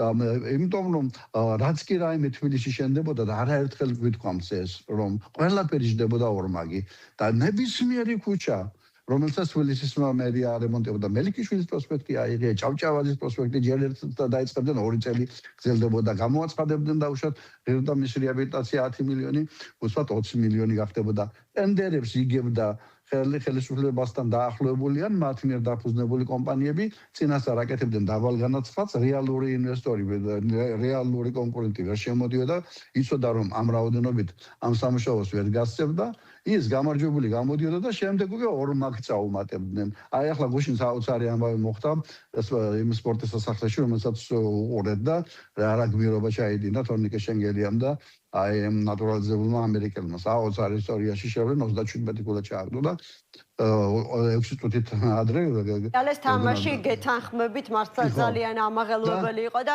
აი ჯიკიჩის კომენტარი მომეწონა ყველაზე მეტად. ხო და რატომ ახსენე ეს თამაში ჯერტი ის სპორტის სასახლე რაღაც ხოლოსა გავს ძველ მოდური შენობა სადაც ძველი სპორტის სასახლე რომელსაც 100 ტანკი რო შეუძლიო კარს ვერ გაანგრევს და ამ ერთი მაგალითი მომყავს მე ტიპიური თუ როგორ ხდება ძარცვა და აი ჩვენი მოხალხეებისთვის ფულის მოპარვა გამოაცხადეს რომ ევრობასკეტისათვის ეს უნდა დამჯდარიყო ამ საშენება 70 მილიონი შემდეგ განაცხადეს რომ არ ყოფნის ეს ფულიო და დაჯდა 90 მილიონი 30%-ით გაზარდეს დაახლოებით მისი ღირებულობა ისევე როგორც დიდუბეში ისევე როგორც იქით აბლაბარში გზის მშენებლობა აგერ ვაკის პარკი საოცარი მაგალითია რომ ვაკის პარკის რეაბილიტაცია უნდა მოხდარიყო 36 მილიონ ლარად დაიხარჯა 36 მილიონი იქ მოხდა უბედურება პასუხი არავინ არაერთჯერ გამეორებულა შემდეგ თბილისში მსგავსი რამ და ეხლა მერიამ გამოაცხადა ხელახალი ტენდერი მეორე ნაწილს კასკადების მხარეზე რაღაც რო კასკადები რო რაღაც ხელმშვენიერი იყო და ანგლიის სასაკეთებელი გაცმარჯვის კიდე 34 მილიონი ანუ ზუსტად ორჯერ მეტი 70 მილიონი ლარი დაждდება ვაკის პარკის რეაბილიტაცია როდესაც მისი ნახევარფასად უნდა ყოფილიყო გაკეთებული. ახალ ვაკის პარკს ააშენებს 70 მილიონ დოლარად. ახალ ერთ ცენტრალურ ბანკს. ანუ ჩვენ ახლა ვხედავთ ასე ვთქვათ ხანგრძლივი ღრმა კორუფციის მეორად შედეგებს, იმიტომ რომ პირველი შედეგი თუ არის სახელმწიფოს კუთვნილი და ხალხის კუთვნილი ფულის მიტაცება დანაშაულებრივი გზით კერძო ინტერესებისთვის, აი შემდეგ უკვე დროის გარკვეული პერიოდის შემდეგ ამას შედეგად მოყვება ეს. რაც კიდევ სხვა მხრივ აზარალებს მოსახლეობას, რომელიც ერთხელ ხო აზარალეს ფული მოპარეს. რომთაც მათთვის სასიკეთო საქმეების გაკეთება შეიძლებოდა და ახლა კიდევ აი ამ დატბორილ ქუჩებზე უნდა იარონ როგორც მოუხერხდებათ ისევ და შესაძლებელია სადღაც მიწა ჩამოიშალოს, გზა ჩაინგრეს და ასე შემდეგ. ჩემი სტუდენტობის პერიოდში ასეთი ფილმი იყო, სათავე დაამახსოვრდა, ახლა ფილმი შინაარსი არ მახსოვს, მელოდრამა იყო, სასიყვარულო გერმანული ფილმია და ამ ფილმს ერქვა და ნაკვალევს წვიმა შლის. სათაურის გამო დამახსოვდა, თორემ ფილმი დიდი არაფერი და ახლა ჩვენთან ნაკვალევს წვიმა კი არ შლის, ეგონა თუ ამჟღავნებს, აი კორუფციული ნაკვალევს წვიმა ამჟღავნებს, ფოტოსონ გადაიღებ და მე რომ ჩადებ ხსნარში და მე ის ხსნარშის ნეგატივი რომ გამოანათებ და სახეს რომ მიიღებ ბუნებრივს, აი ასეა წვიმა წყალთან ერთად წამოუტივტივდათ ის ყველა ცოდვა, ხო? შეიძლება ასე ითქვას. აი, ყოველი წვიმის შემდეგ მათი კორუფციული ნაკვალევი გამოჩნდება ხოლმე. აი ეს ასეთ უბერლ ვითარებაში ცხოვრობ და ეს მხოლოდ თბილისის მასშტაბით. ასე ხომ ყველგან არის. ყველგან არის და ბატონო, აი თქვენ ისაუბრეთ რამდენიმე ასე ვთქვათ სახელმწიფო პროექტზე რომელიც კორუფციის ნიშნებს, აშკარო კორუფციის ნიშნებს შეიცავს და სადაც გადახარჯვა მოხდა საბიუჯეტო სახსრების, მაგრამ იგივე ახალი სპორტის სასახლე ახსენეთ, ვაკის პარკის რეაბილიტაცია. იქ რაღაც მაინც აშენდა. ეს ანაკლიის არ აშენდას, თუ შეიძლება ოდესმე დაადგეს საშუალება. ეს ახალი შემოთავაზებული მოდელი, ლენდლორდის მოდელი, ხო? არის რა ეს თუ მაინც არის გამოსავალი რომ 2029-ში მართლაც საყვირი გაისმება ანაკლიის პორტში სატვირთო გემის 2023-ში დავიბარეთ ეკონომიკის მინისტრი, როდესაც აი ეს ანაკლიის პროექტი ჩააგდეს და მათ მერე ისეთი დიდი იყო საზოგადოების ეწოლა რომ თქვენს რომ აი ტენდერს ვაცხადებთ. და მოვიდა დავიბარეთ და თქვენს რომ ტენდერი გამოაცხადეთ შვეიცარიული და ჩინური კომპანია. 3 წელია ეს იყო 2023 წლის ივნისის თვე მე და ხატია დეკანოიძემ და რამდენიმე დეპუტატმა დავიბარეთ ინტერპელაცია ქვია მინისტრის დაბარებას და მე ვიყავი მომხსენებელი.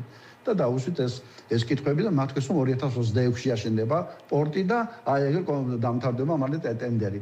ის შვეიცარიული კომპანია რომ ბლეფია უთხარით და არავითარი ჩინელები საქართველოში ანაკლეს არ ააშენებენ და შეგიძლიათ მოიძიოთ ახლა ეს ჩვენი გამოსვლა ვინაიდან უკვე ხვდებოდით რომ პირიქით ანაკლიის სპორტის განადგურებისკენ იყო მიმართული ეს ტენდერი. ამას არაერთხელ ვიმეორებდით, გავიდა 3 წელიწადი, 1 წელი კიდევ გაგზელდა და ამ ტენდერს მოანდომეს და გაიმარჯვა ჩინურმა კომპანიამ და ჩინური კომპანიის გამარჯვებიდან გავიდა 2 წელიწადზე მეტი. და რა იყო ჩინელების მოთხოვნა? ჩინელების მოთხოვნა იყო აპრობირებული მათი მიდგომა, რომ მთლიანად დაუფლებოდნენ ამ პორტს და არათუ პორტს მაქსიმალური ასე ვთქვათ ფინანსური თუ მატერიალური სარგებელი მოეღოთ ამ ქვეყნისაგან და ასე გააკეთეს ჯიბუტიში, სადაც პორტი აშენდა და დღეს ჩინელებისა, ვინაიდან სწორედ ისეთი საშინელი ხელშეკრულება გააფორმეს და არიცოდნენ რა ბედი ელოდა და თავბეწიწევლიან, როგორც ჩვენთან შეთავაზეს, ასევე მოხდა შრი-ლანკაში პორტი და ნიგერიაში მთლად არ წაურთმევიათ, მაგრამ ეს სქემა იყო. და თავად მთავრობა უკვე 2 წლის შემდეგ გამოთხრდა, მიუხედავად იმისა, რომ ჩვენ ამას ვამბობდით, პირადად მე არაერთხელ დავწერე, ვისაუბრია, ვინაიდან ყველაფერი ჟურნალს, მათ შორის მთავრობიდან თავრობაში როგორ და ან ეკონომიკის სამინისტროში ან ნებისმიერ სამინისტროში რა უნდა დაიმალოს, როდესაც დღეს ერთ მინისტრს მეორე მინისტრი იჭერს და დღეს ვიღაც ჩინოვნიკია, ხვალ გაგდებულია და ან უცხოეთშია გაქცეული, ან ციხეში, ამიტომ რა იმალება საქართველოში. და ბოლოს ამათ თქვენს რომ 6 მოთხოვნა აქვს და მუშაობთ ამ 6 მოთხოვნაზე. რა იყო ეს 6 მოთხოვნა? პირველ და ჩინელებისგან რას ველოდით ჩვენ? ანაკლია შედება 600 მილიონი დოლარი. 300 მილიონს დებს საქართველოს მხარე, ასე იყო ნათქვამი და დაიწყო მშენებლობა და აი ეს 80 მილიონი ჩადო მამუკა ხაზარაძემ და ამერიკელმა დაღრმავებაზე და ის უზარმაზარი პოლიგონი რომ შეიქმნა და 10 წელიწადი რომ წამლავს თელს ემას ანაკლიასა და მიმდებარე. თუმცა დღეს ითქვა რომ პირველი ეტაპის დასრულებას 1.1 მილიარდი დაჭირდებაო. დიახ და 600 მილიონი ეს პორტი და 300 მილიონი ეს დაღრმავების სამუშაოები რომელიც დაწყებული იყო და გააჩერეს და გაბუშტა ყველაფერი და მოიყვანეს დიდი გემი და ეხლა ხელახლა თხრიან ეს უნდა გაეკეთებინა საქართველოს მთავრობას და აი ესე წყალმტეხი ასე თქვა კილომეტრნახევრიანი ეს კონსტრუქცია და შემდეგ პორტი უნდა ააშენებინა 300 მილიონი ასე თქვა ღირებულების ჩინელებმა 300 მილიონიც კი არ ჩადეს რატომ არ ჩადეს შექმნეს ასე თქვა ქრონიკული ასე თქვა მოლოდინი სულ როგორი მიდგომა ქონდა ციცით სულ ფეხებზე კვიდი ამ პორტს მოგცემ თუ არ მოგცემ 300 მილიონი ეს არის 3 კაპიკი მათთვის და რა მოითხოვეს ამ 300 მილიონის სანაცვლოდ ვირთების დაზღვევა კომერციული დაზღვევა თუ ამას ითხოვდნენ ხაზარაძე და ჯაფარიძე და ამის გამო წაართვეს მათ ხო ისინი თუ განარიდეს თუ ჩამოართვეს გაუქმეს ხელშეკრულება გაუქციეს ინვესტორი ტვირთების დაზღვევას ითხოვდნენ რაც მიზანშეუწონლად ჩაითვალა სხვათა შორის მაშინდელი ხელისუფლების და ახლა ოპოზიციაში მყოფი არაერთი მაშინდელი მაღალი თანამდებობის პირის მიერ დიახ და ჩინელები ამბობდნენ რომ მე ჩინური ტვირთი თუ ვერ შემოვიტანე არა და ჩინელები იმიტომ გვინდა რომ ჩინეთშია ტვირთებიო აქ პორტი თუ იქნება ჩინური იქნება ცენტრალური აზიის და ნებისმიერი პორტი ფოთში და ბათუმში იმიტომ კი არ მუშაობს ეს პორტი რომ ვიღაცას ეკუთვნის არამედ იმიტომ რომ ვიღაცას ეს ჭირდება ეს მიდგომა ჯერტი არასწორია რადგან ჩინელები უკეთესია და ჩინური საქონელი შემოვა და ჩინელებმა თქვეს თუ ჩვენ საქონელს ვერ შემოვიტანთ მაშინ თქვენ ზიანი აგვინაზღაურეთ ამას ქვია ტვირთების ამას ქვია კომერციული დაზღვევა რაც ტვირთების მოზიდვასთან დაკავშირებით მეორე თლად საოცრება ეხლა ჩვენო არა და გიგანტური კომპანიაა ჩინური ეს ვინც გაიმარჯვა 300 მილიონი უნდა ავიღოთ სესიო და თუ ჩვენ მოგება ვერ მივიღეთ სათანადო ეს საქართველოს მთავრობამ დაფაროს ბიუჯეტიდანო ანუ საოცარია მეორე მოთხოვნა უკვე იყო ფინანსური დაზღვევა მესამე უკვე ის რაც ახლა გითხარით შრი-ლანკაში და იმაში ჯიბუტიში გაკეთდა მათი პრინციპი არის 3 P+C P ეს არის პორტი ანუ პორტი ჩემია მეორე P ანუ პოლიცია ქალაქი ანუ თავისუფალი ინდუსტრიული ზონა უნდა შექმნილიყო უკვე პორტის ირგვლივ დახურული ბაბა ნახეთ შრი-ლანკაში რა და იმაში რა ხდება დღეს შრი-ლანკაში და იმა ჯიბუტიში დახურული ქალაქი უნდა გამხდარიყო ანაკლიას და ჩინელები იქნებოდნენ და სასტაშტაში სისტემა იქნებოდა და შემდეგ უკვე აი ეს ინდუსტრიული ზონა და აი ეს მესამე ფაქტობრივად უნდა ყოფილიყო ქალაქი სი ნიშნავდა ესე იგი ამ ინდუსტრიული პორტი ქალაქი და მასთან არსებული ზონა და მათ და ჩინელებმა მოითხოვეს თავისუფალი ინდუსტრიული ზონის შექმნა ეს მესამე მოთხოვნა იყო მეოთხე მოთხოვნა იყო ის რომ 51% საქართველოს მთავრობას ეკუთვნოდა და 59 ჩინელები და თუ მთავრობა გასხვისებას დააპირებდა მაგალითად 5-10 ან 50% ამერიკელებს შემოიყვანდა ან ევროპელებს ან სხვა ნურას უკაცრავად პირველადი შეთავაზების უფლება ჩინელებმა მოითხოვეს ანუ ფაქტობრივად ეს იყო ბლოკირებული ასე აქციები ვინაიდან ჩინელების ნებართვის გარეშე ვერავის ვერ მიყიდნენ და თუ კი გაყიდვას მოინდომებდი ჩინელების უნდა მიგეცა და უკვე საკონტროლო პაკეტს ისინი ეუფლებოდნენ და კიდევ იქ იყო რამდენი მაგალითად რკინიგზა უნდა გაიყვანა მთავრობას ზუგდიდიდან და საავტომობილო გზა და ამ საავტომობილო რკინიგზისა და სხვა ინფრასტრუქტურის შენებლობის დაგვიანებისათვის რომელიც შეიძლება მთავრობის ვალდებულება იყო და რომელიც შეიძლება დროზე ვერ განხორციელებული იყო ჩინელები სააშინელ ჯარიმას ითხოვდნენ ანუ მომენტალურად არათუ პორტ შეეგდებდნენ ხელში არამედ გამეორდებოდა ის სცენარი რაც სხვაგან გააკეთეს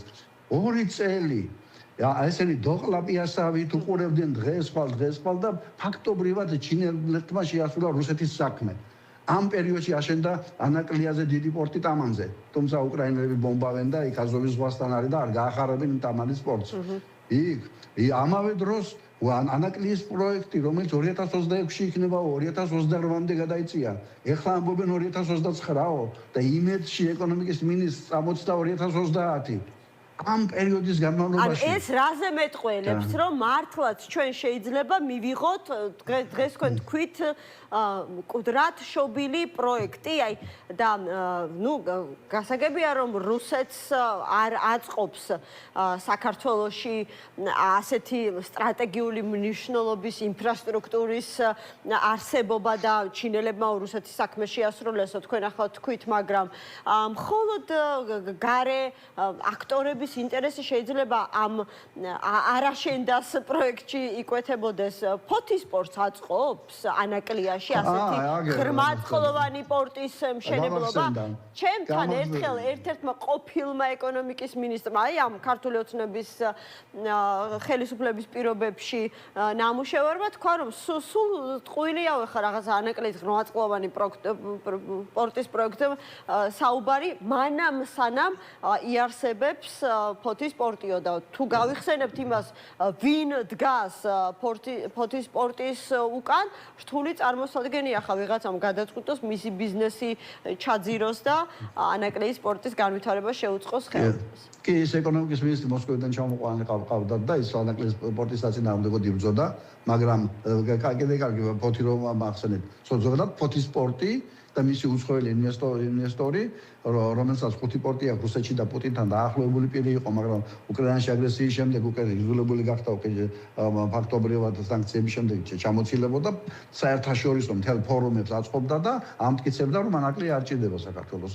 და ეს იყო ერთ-ერთი მტერი ამ პროექტისა და მათ შორის მთავრობის და მათ შორის ის ეკონომიკის მინისტრი, რომელიც მაშინ ამბობდა, რომ ანაკლია არ არის ეფექტიანი.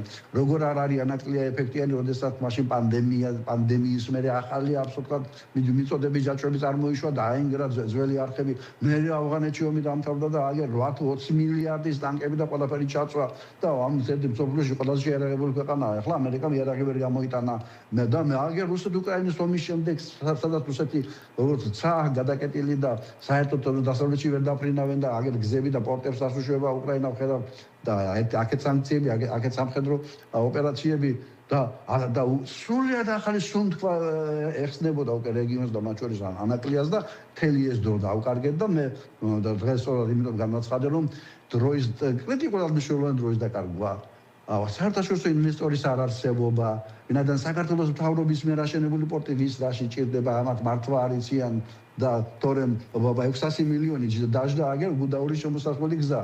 ზუსტად ანაკლიის პორტის ტოლფასი ფული ჩაიყარა 22 კილომეტრიან გუდაურის გზაში, სადაც გიგანტური ის არის, რა ქვია, გაშენებული გვირაბი და ძალიან კაია გვირაბი როა, მაგრამ ეს სომხეთის ვაშენებდი და უკვე სომხეთს არ ჭირდება ის, იმიტომ რომ სომხეთი უკვე მატარებელი რკინიგზით აზერბაიჯანის გავლით შევა უკვე.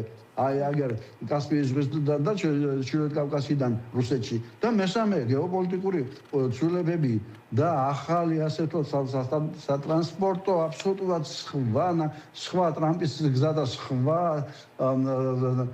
ასე თქვა კომუნიკაციების წარმოშობა უკვე ანაკლიამ შეიძლება გახდეს 2029-ში ავაშენებდეს ისი 29 ზუგდიდიდან ანაკლიამდე 22 კილომეტრიანი გზა უნდა აშენდეს 2 ის ავტომობილი სხვა ერთჩაობიანი ადგილი ახალი გზა უნდა აშენდეს და რკინიგზა გზა უნდა აშენდეს ჯერ ნახაზი არაა გაკეთებული 2030-მდე იქ უკვე სომხეთი და თურქეთი და ნახიჩევანი აზერბაიჯანი დაუკავშირდება საერთოდ ახალი პროექტი გაჩნდა უკვე პირდაპირ ირანი საერთოდ სომხეთის გარეშე აზერბაიჯანიდან და თურქეთი უერთდება სომხეთის გვერდის ავლით აზერბაიჯან-თურქეთისა და ირანის გავლით უკვე ცენტრალურ აზიას და ჩინეთს და ასეთ დროის დაკარგვამ შეიძლება ანაკლია წარმოშვას როგორც თეთრი წყვილო წოდებული. თეთრი წყვილო ეწოდებოდა აფრიკაში და აზური ქვეყნებში მილიარდობიან პროექტებს, რომელიც შემდეგ ჩამოინგრევა და ვინაიდან მისი კეთილი, ბატონ რომან, არ მინდა ისე გაგიშვათ ჩვენი ეთერიდან, რომ ანუ მხოლოდ რაღაცა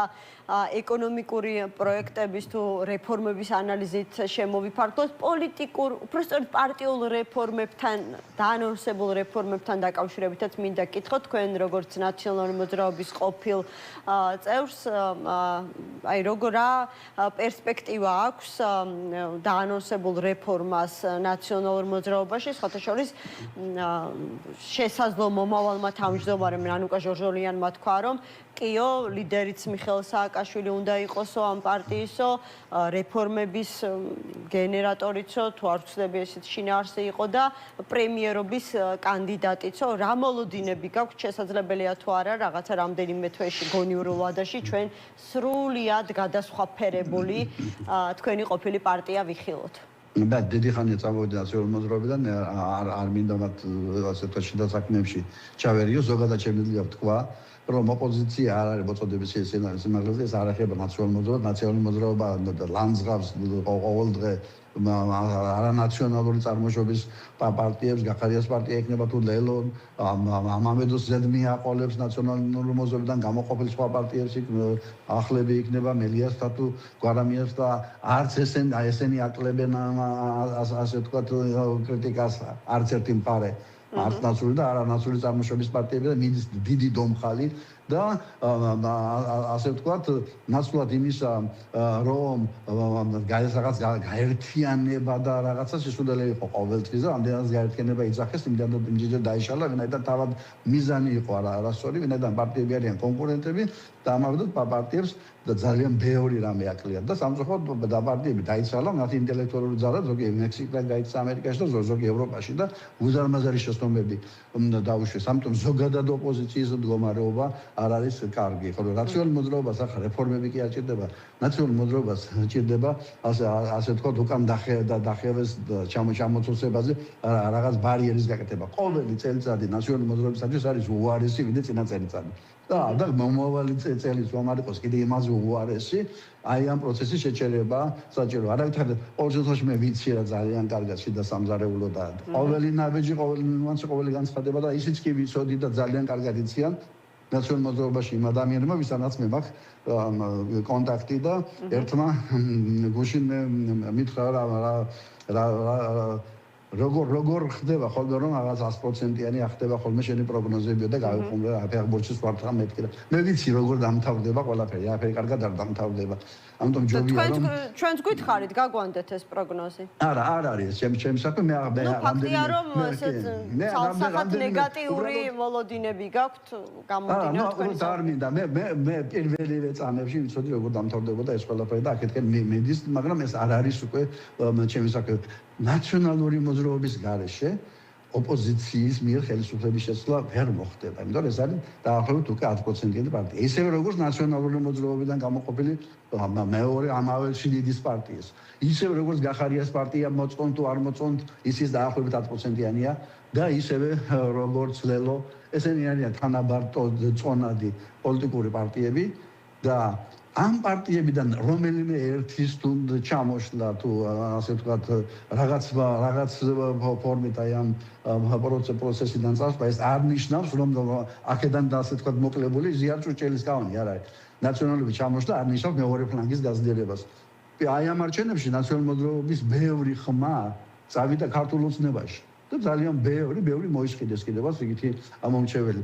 ასე რომ ახლა საჭირო არის შეჩერება და აი ამ ურთიერთლანძღვისა და ურთიერთძირის გამოთხრის პროცესის ასე ვთქვათ შეწყვეტა. თუ ეს არ მოხდა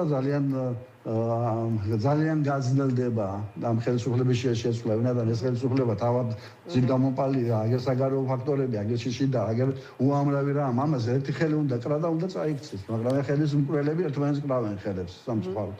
კი ბატონო, მადლობა რომორგო ცირძეს ოპოზიციონერი პოლიტიკოსი იყო ჩვენი გადაცემის სტუმარი. რეკლამის შემდეგ ლელო ძლიერი საქართველოს ერთ-ერთი ლიდერი გრიგოლ გეგელია შემოგვიერთდება დაგველოდით.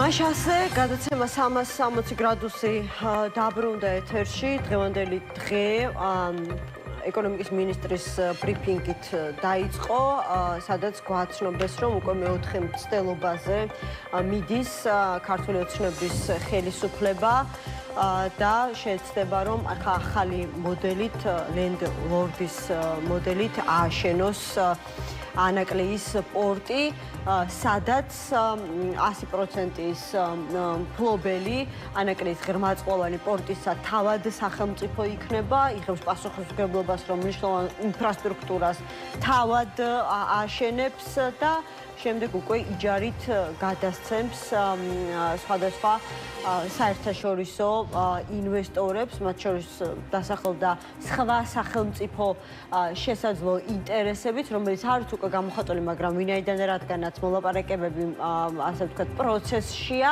არ დააკონკრეტეს, ვის შეიძლება გულისხმობდნენ დასავლური ქვეყნებიდან, თორემ ისე ითქვა, რომ ჩინელები კვლავ გამოხატავენ ინტერესს ანაკლიის პორტში, რაღაცა საკუთარი ბიზნესის განხორციელებისა, დასახელდა ასევე აზიის ქვეყნები და ასევე აზერბაიჯანიც. გრიგოლ გეგელია, ლელოძლიერი საქართველოს ერთ-ერთი ლიდერი შემოგვიერთდა. გრიგოლ, მოგესალმებით, მადლობა გადაცემაში მონაწილეობისთვის. ისე ძალიან ამ კონკრეტულ შემოთავაზებულ მოდელთან დაკავშირებით საინტერესო იქნებოდა თქვენი პოლიტიკური ძალის ლიდერების განცხადება, ან ალბათ ისინი რა ვიცი, უკეთესად ახსნიდნენ თვითონ რა მოლოდინები აქვთ ამ შემოთავაზებული Land Lord-ის მოდელიდან გამომდინარე. მე როგორც ხვდები, არც ამ თემის გააქტუალების შემდეგ აპირებენ ისინი დაარღვიონ ესე საჯარო დუმილი.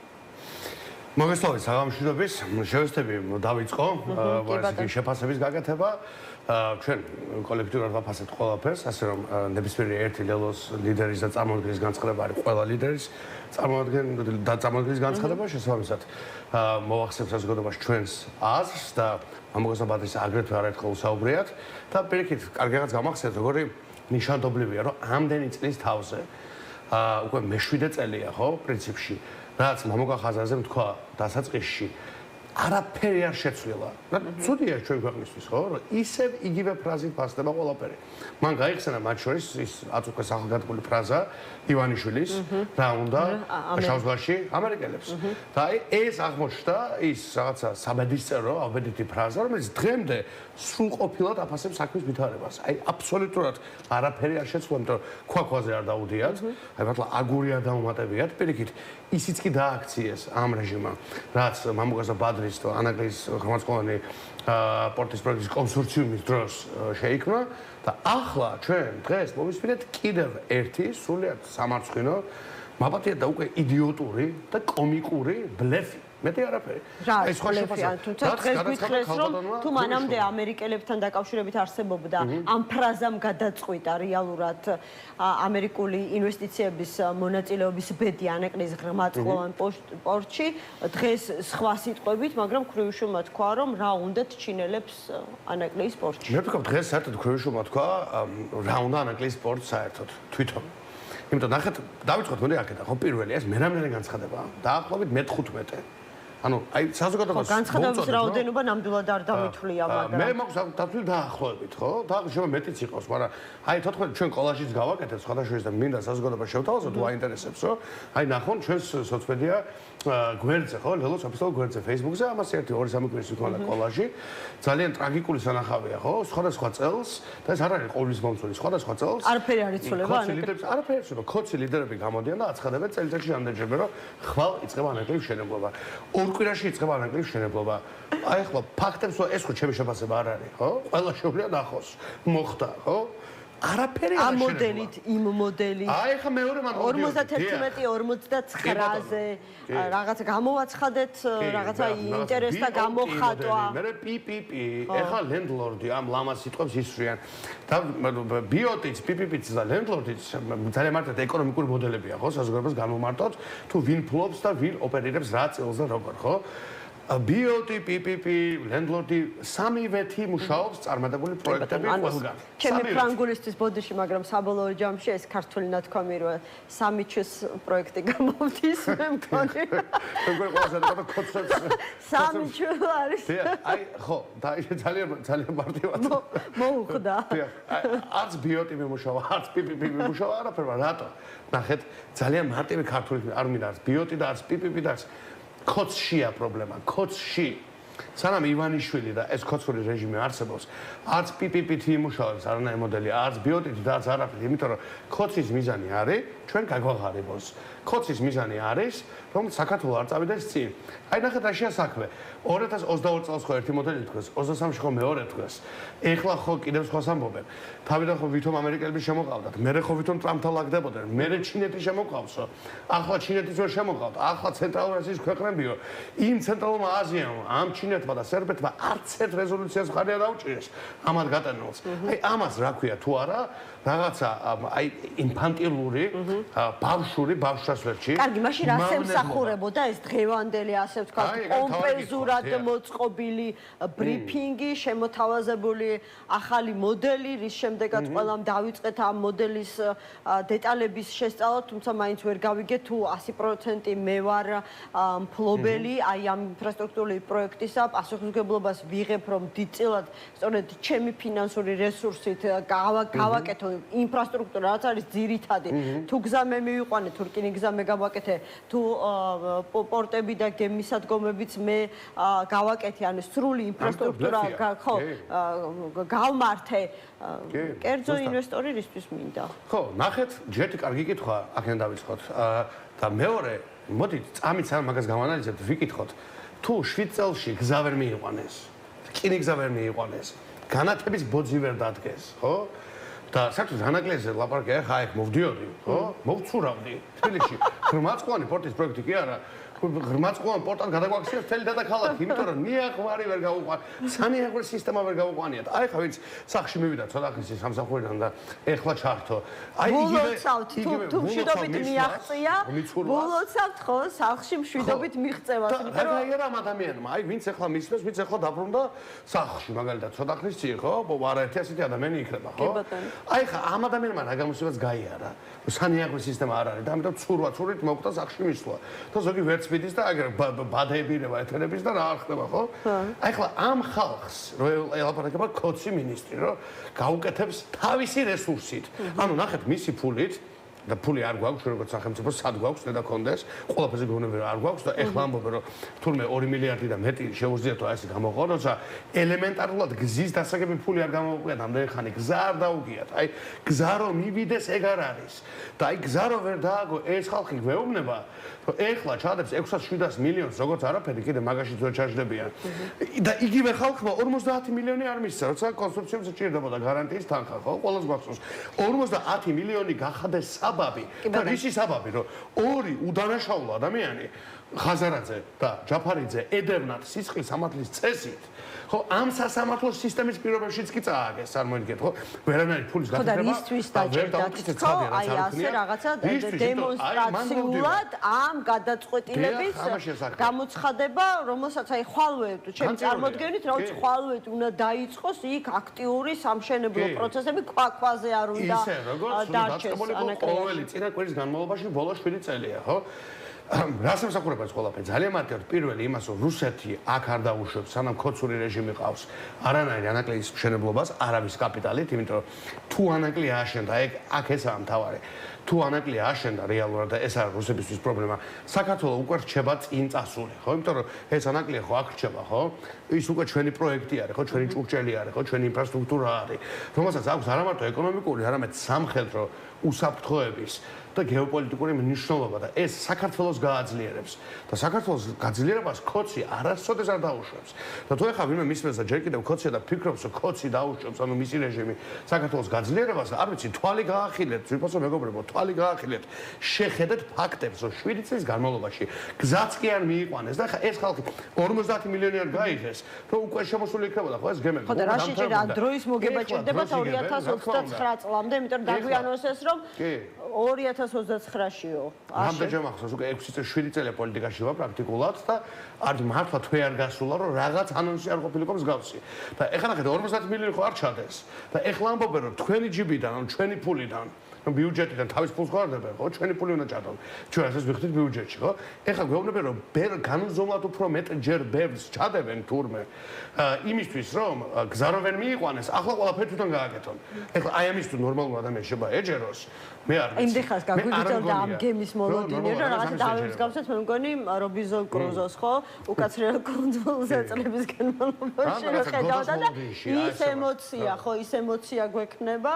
მან რომ ასე ვთქვათ მაშინ როდესაც მისკენ გემი დალანდა ჰორიზონტზე მაშინ როდესაც უკვე აი ამ წლების განმავლობაში 10,000 სამუშაო ადგილი უნდა შექმნილიყო სადღაც კი არა აქ სამეგრელოში ხო უკვე უნდა განვითარებულიყო ჭკვიანი ქალაქის პროექტი ხო ანაკლის პორტის გვერდით დამატებით პროექტად ხო და იაპონია იყო დაინტერესებული იქ ახალი რაღაცები შეექმნათ სასწავლი ქალაქი იქნება და ჯერ რო არ გვაქვს ქართველებს ხო ეს ასნიშნავს იქ სერვისები განვითარდებოდა იქ კვების ობიექტი განვითარდებოდა იქ ლოჯისტიკა განვითარდებოდა იქ ხალხი დასაქმდებოდა ახალი ფინანსური ინსტიტუტები წამოვიდოდა ახალი კერა შეიქმნებოდა სიცოცხლის რომელშიც ქართული რაღაცა ხარობს აი ამას ვერ იტანს ხოცი რომ რაღაცა ქართულმა გაიხაროს თან სად ხო აფხაზეთიდან რომ ჩანს ისეთ ადგილას ხო და რას მალავენ იქ მაგარი რაღაც ხდებაო ის მასკირება ხდება ამ განცხადებით ამით ხდება მის მასკირება რომ ესენი რუსები გააზრებულად რუსები ყველაფერი რაც მათ აკეთეს არის რუსული საქმე ანუ დაპირებაა პოლიტიკური დაპირებაა და მეტი არაფერი ეს არის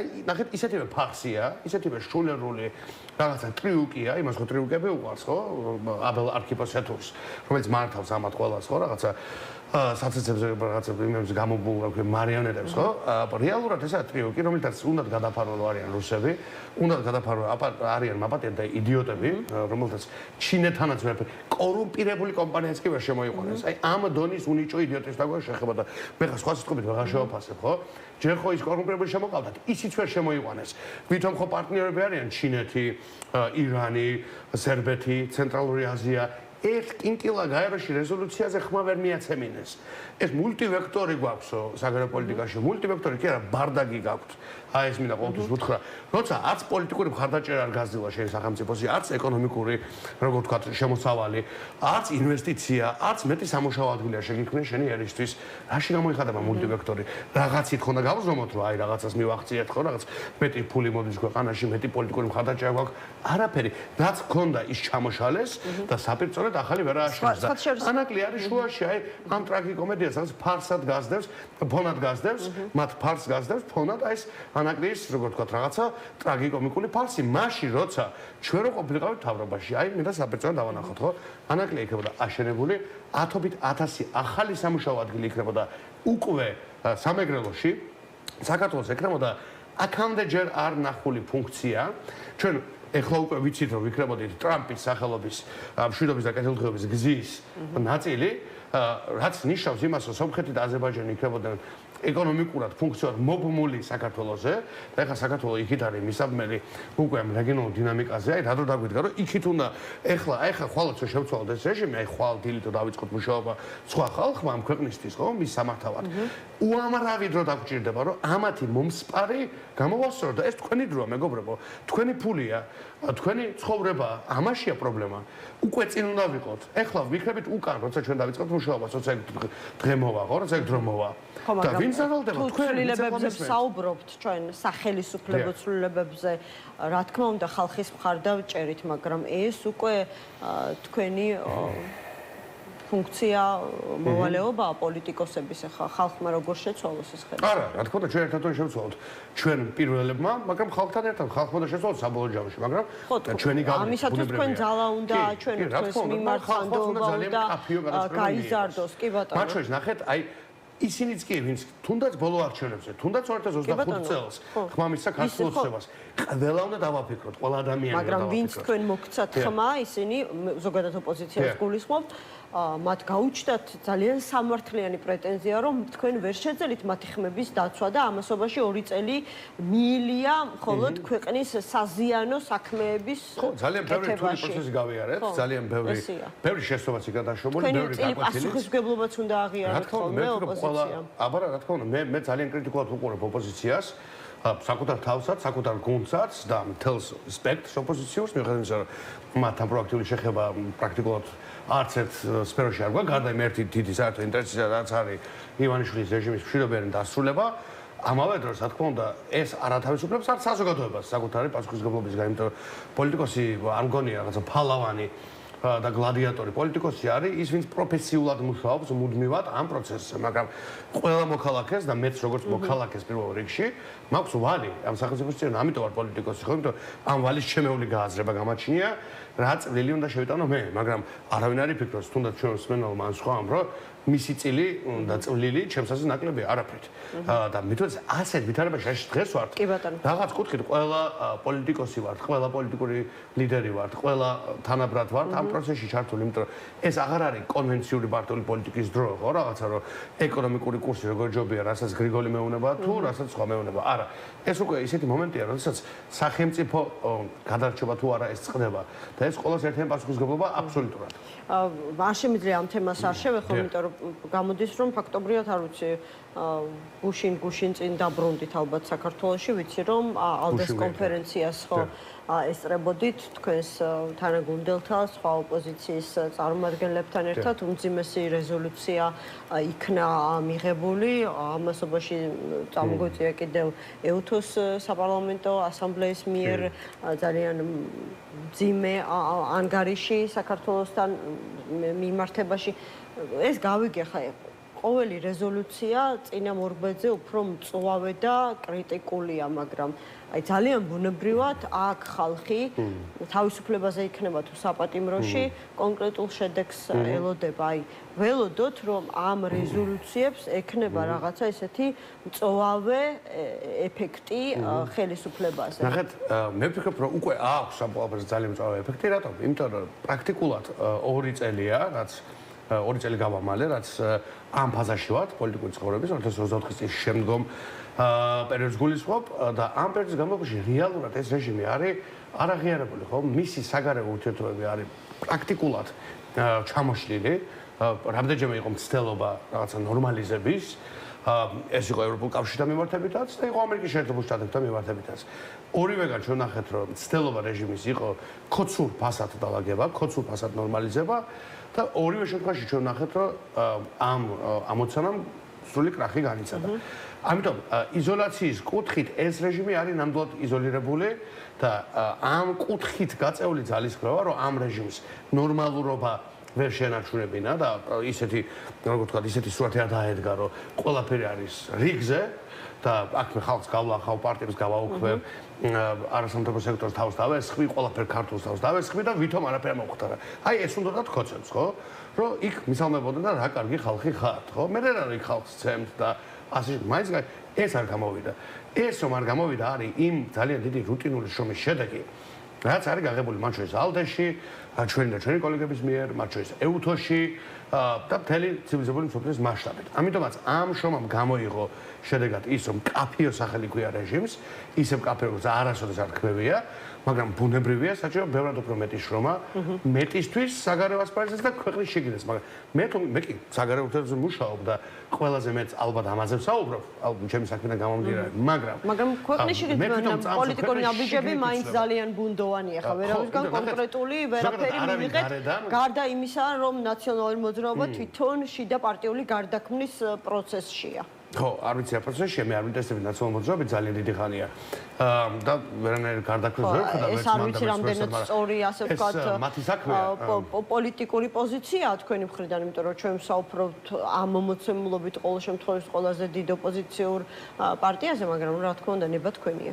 ხო, არა, მე გულწრფელად არ ვინტერესები ნაციონალური მოძრაობით, არანაირი ინტერესი გამაჩნია, არც სხვა პოლიტიკური პარტიებით შეგინდას გააკეთებენ მათი საქმეა, მე ვფიქრობ, რომ ძალიან ბევრი შეცდომა იქნა დაშვებული, მათ შორის მაგ პოლიტიკური ძალების პროაქტიული ლიდერობით და მედროშეობით და პასუხისმგებლობა არ დამინახავს. და ყველაზე დიდი შეცდომა რა არის? ხო, 4 ოქტომბერი, ხო, ვიცი, რასაც იტყვით ნაციონალურ მოძრაობასთან მიმართებაში. ორივე კუთხით 4 ოქტომბერი იყო კატასტროფული შეცდომა. პირველი, იმიტომ რომ არჩევნებს გამოუცხადეს ბოიკოტი, სრული სისულელე გაკეთდა და მეორე, იმიტომ რომ ადამიანებს გაუძღვა პოლიტიკოსების ნაწილი არასწორი მიმართულებით. თქვენი ყველაზე დიდი შეცდომა რა იყო? მივიღეთ ჩვენი? თქვენი. კი. ჩემი პოლიტიკური ძალის? კი. ამ ბოლო რამდენი განმავლობაში? 2 წლის განმავლობაში. ბოლო 2 წლის განმავლობაში. საარჩევნო ბოიკოტის შემდეგ. მე გულწრფელად გეტყვით, რომ ბევრად უფრო ადრე უნდა განგვევითარებინა ის დამოუკიდებელი გზა, რასაც ვამთავრებთ ახლა. ეგ გონია ჩვენ თავარი შეცდომა. და რა შეცვლიდით ამ დამოუკიდებელ გზაზე? ძალიან ბევრ რაღაცას, ძალიან ბევრ გადაწყვეტებას მივიღებდით ბევრად უფრო სწორად, ჩემი აზრით, ვიდრე იქნა მიღებული. მათ შორის საპარლამენტო ბოიკოტთან დაკავშირებით. ასე შეგიძლიათ თამამად მითხრათ, რომ აი არ ხართ კმაყოფილი, ანუ ის შედეგი, რა მოლოდინით თქვენ გქონდათ საპარლამენტო ბოიკოტისგან, რეალურად ამან არ გამოიღო და გარკვეულწილად შესაძლებელია აი ამ საერთო ოპოზიციური რაღაცა მოსაზრების თუ მოთხოვნის ზეგავლენის ქვეშ აღმოჩნდით ამ გადაწყვეტილებაში, იმიტომ რომ ეს ხომ იკითხება, ანუ განწყობებიდან იკითხება და მოდის ამ განწყობებიდან. მე ძალიან ღიად ვლაპარაკობ ყოველ შემთხვევაში. ხო, და პირდაპირ მითხარით, ანუ მე მიყვარს ღიად საუბარი. მე ვფიქრობ, ამას იმსახურებს ჩვენი მოსახლეობა პირველ რიგში, იმიტომ რომ ეს ხალხი ძალიან არ უნდა ჩაგეხსნათ მანდატები და როცა საჭიროება დადგებოდა, უნდა გამოგეყენებინათ. მე მიმაჩნია, ნახეთ, ბოიკოტი ძალიან მარტივად ვიტყვი, ბოიკოტი არ უნდა იქცეს მუდმივ პოზად, მუდმივ დამოკიდებულებად და ეს ზოგიერთ ძალას ექცა ჩემი აზრით. მისთვის ფატალურ, ჩემთვის კი არა. მე მისთვის მინდა მათ შორის, რომ სწორ გზაზე იდგეს, იმიტომ რომ საერთო ბრძოლაში ვარ, მე ამას ვხედავ. ხო, ერთად უნდა შევცვალოთ საბოლოო ჯამში ყველამ ეს მამნე რეჟიმი. და თუ ბოიკოტი იქცა და ეს თქვი მაშინ ამერიკის შეხვედრის შემდეგ, როცა ზოგიერთმა კოლეგამ არაერთგონი გამოხმარებაც გააკეთა, ეს თქვი და ვიყავი სწორი. იგივე დაწერა საელჩომ, იგივე თქვა მე ჯეი კარაფანომ, ხო, როცა აღნიშნა რა კარგი ინტერვიუ იყო, კარგი ინტერვიუ იყო, კი, და ზუსტად იგივე თქვი მეც. ორი კვირით ადრე, როგორც მე კი არ მithქვამს. კარგად მოვისმინე, რას მეუნებოდნენ კოლეგები, ამერიკელები და იგივე წავიკითხე მე საელჩოს განცხადებაში. ხო, ანუ ბოიკოტი თუ გეკცა მუდმივ, როგორ ვთქვათ, პოლიტიკურ რეჟიმად მოკვდები. ძალიან მარტივად. ბიზნეს ვერ დამაწყებ კი არა, შენ თვითონ მოკვდები და ეგ უნდა ბიზნეს. რომ პოლიტიკა მოკვდეს და მე არასოდეს არ გავაკეთებ იმას, რაც უნდა ბიზნეს. და ეხლა ვისაც ეს ლოგიკა არ ესმის, არ ვიცი, დაძაბონ გონება. მანამ სანამ არ გაიგებენ, იმიტომ რომ ვიცი რომ ეს არის სწორი. ვიცი რომ ბოიკოტების ძალიან მცირე ნაწილი მუშაობს. პოლიტიკის მეცნიერებაში არის დათვლილი. ხო, მაგალითად არის გამოყვანილი რაღაც ბოიკოტი მუშაობს თუ არა. 4% მუშაობს ბოიკოტების, იცით? 4%. 96% არ მუშაობს. ამიტომ ბოიკოტმა არ იმუშავა არც ერთი მიმართულებით, ანუ. არა, მაგას ვერ დავეთანხმებ. მე ვთვლი რომ და ჩვენ ბოიკოტი გამოვაცხადეთ, ასე შეგახსენე. ან დარჩა საერთაშორისო ეს მომისმენია როგორ არის მუშავა, ნახეთ საერთაშორისო იზოლაციაშია ქართული ოცნება, მათი ლეგიტიმურობის, რომელი ლეგიტიმურობს ამერიკელები რომ ჩამოდიან, მათ ხვდებიან და ეხა აგერ ევროპელებს, ევროპულ ბიუროკრატიას კიდევ ხედავთ, აქედან ძალიან მწვავედ თვითონვე აკრიტიკებენ, ანუ ყველაზე ანგარიშგასაწევი სადა გადატვირთვა, რა თქმა უნდა, ამას თვითონ საუბრობ ღიად, სადეს გადატვირთვა, არ გამოვიდა. ყობახიძე იდგა კიდევ საელჩოში მიღებაზე აგერ ტრიბუნაზე. ხო, ეს იმიტომ 250 წლის იუბილეი იყო და ამერიკას სული ჰქონდა რომ ყოფილიყო რეჟიმის წარმოადგენელი. ეგ არის და ეგ მეტი არაფერი გულწრფელად გეტყვით, შეგვიძლია პირდაპირ გითხრათ ამერიკის ხედვა როგორია მაგ საკითხზე, მაგრამ ამერიკამ სადა გადატვირთვა, ხო, ღიად თქვეს რომ ჩვენ გვინდა გელაპარაკოთ, ოღონდაც ნორმალური რაღაცები გააკეთეთ. და არ გააკეთეს. გამოვიდა მეორე დღეს, იმიტომ რომ თქვა ბიზნესმა დაურეკა, ბიზნეს რუსებმა, თუ როგორ ხდება აი ეს დალაგება და გამოვიდა და რუბიოს დაეწყა თავს. როგორ მიბედავს და ჭკუას მასწავლისა, ხო? მაგრამ რაც შეეხება 24-ის ბოიკოტს, ნახეთ, ეს ბოიკოტი იყო კონკრეტული ისტორიული ვითარების საპირწონედ მიღებული გადაწყვეტილება, ხო? მას ჰქონდა თავისი როლი, თავისი წონა, თავისი მიზნობრიობა, მაგრამ თუ ბოიკოტს აქცევ მუდმივ პოლიტიკად, ეს უკვე არ დამთავრდება კარგად არავისთვის გარდა ივანიშვილისა და მე ამას არასდროს გავაკეთებ, იმიტომ მე მინდა ივანიშვილი დავამარცხო და ამიტომ ის გავახარო. და ხა ყველა ჯერზე ჩვენ ნახეთ, რომ მსგავსი ტიპის მომენტებით იხერა ივანიშვილმა დადასტურებულად ემპირიკულად ჩვენს თვალწინ არის ფაქტები, რომ და ეხლა ბევრი კოლეგა ლაპარაკობს, აი არჩევნები არის მნიშვნელოვანი.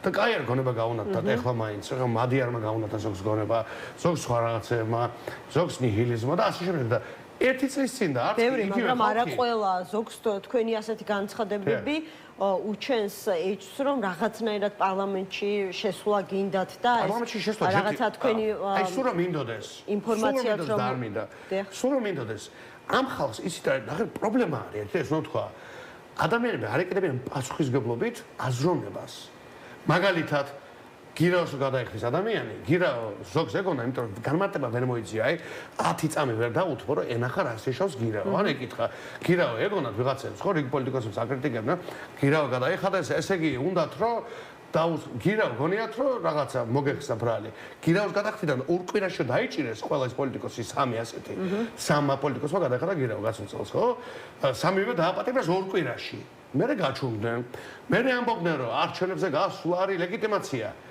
არჩევნებიდან მეორე დღეს გამოვიდნენ და არ არისო ლეგიტიმაციაო ეს რაღაც გაგიათ ეხლა ეს რა მომაგონა ხო იგივენაირად ამბობენ რომ პარლამენტში რომელი პარლამენტში შესვლა ჩახსნილი ჩემი ხელი დავწე განცხადება და უარი თქვი მანდატზე და საქართველოს პარლამენტმა თუ აი მაგ რაც თქვენ კანტორამ უყარა კენჭი და დააკმაყოფილო და აი როგორ უნდა შეხვიდე თუნდაც ვადამდელი არჩევნების არ ვიცი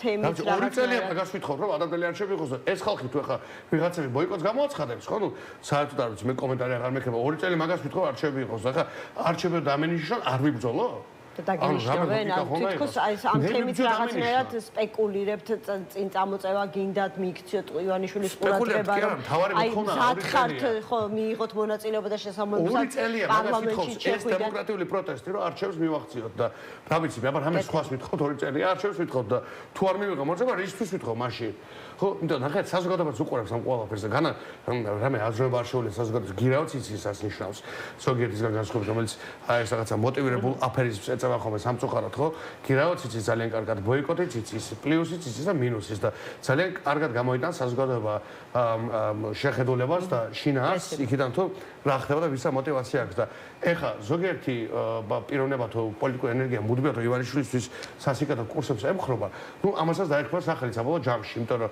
წარმოუდგენელია ყველა ჯერზე ისე რაღაც გააკეთო რაც ივანიშვილს აძლიერებს და მე კიდევ სხვაზე ლაპარაკობდნენ რომ თურმე რაღაც სხვა ქვენა ზრახვები გააჩნია მადლობა გრიგოლ გეგელიას ლელო ძლიერი საქართველოს ერთ-ერთი ლიდერი იყო ჩვენი გადაცემის სტუმარი სულ ეს იყო ამ დროისთვის გადაცემა 360 გრადუსი დაგიბრუნდებათ ეთერში 4 შაბათს თუ მშვიდობით მიცურემეც სახლში და ბუნებრივია ხვალაც შევხვდებით ერთმანეთს გადაცემაში საქმე 13 საათზე ვისაუბრებთ ბიზნესსა და ეკონომიკაზე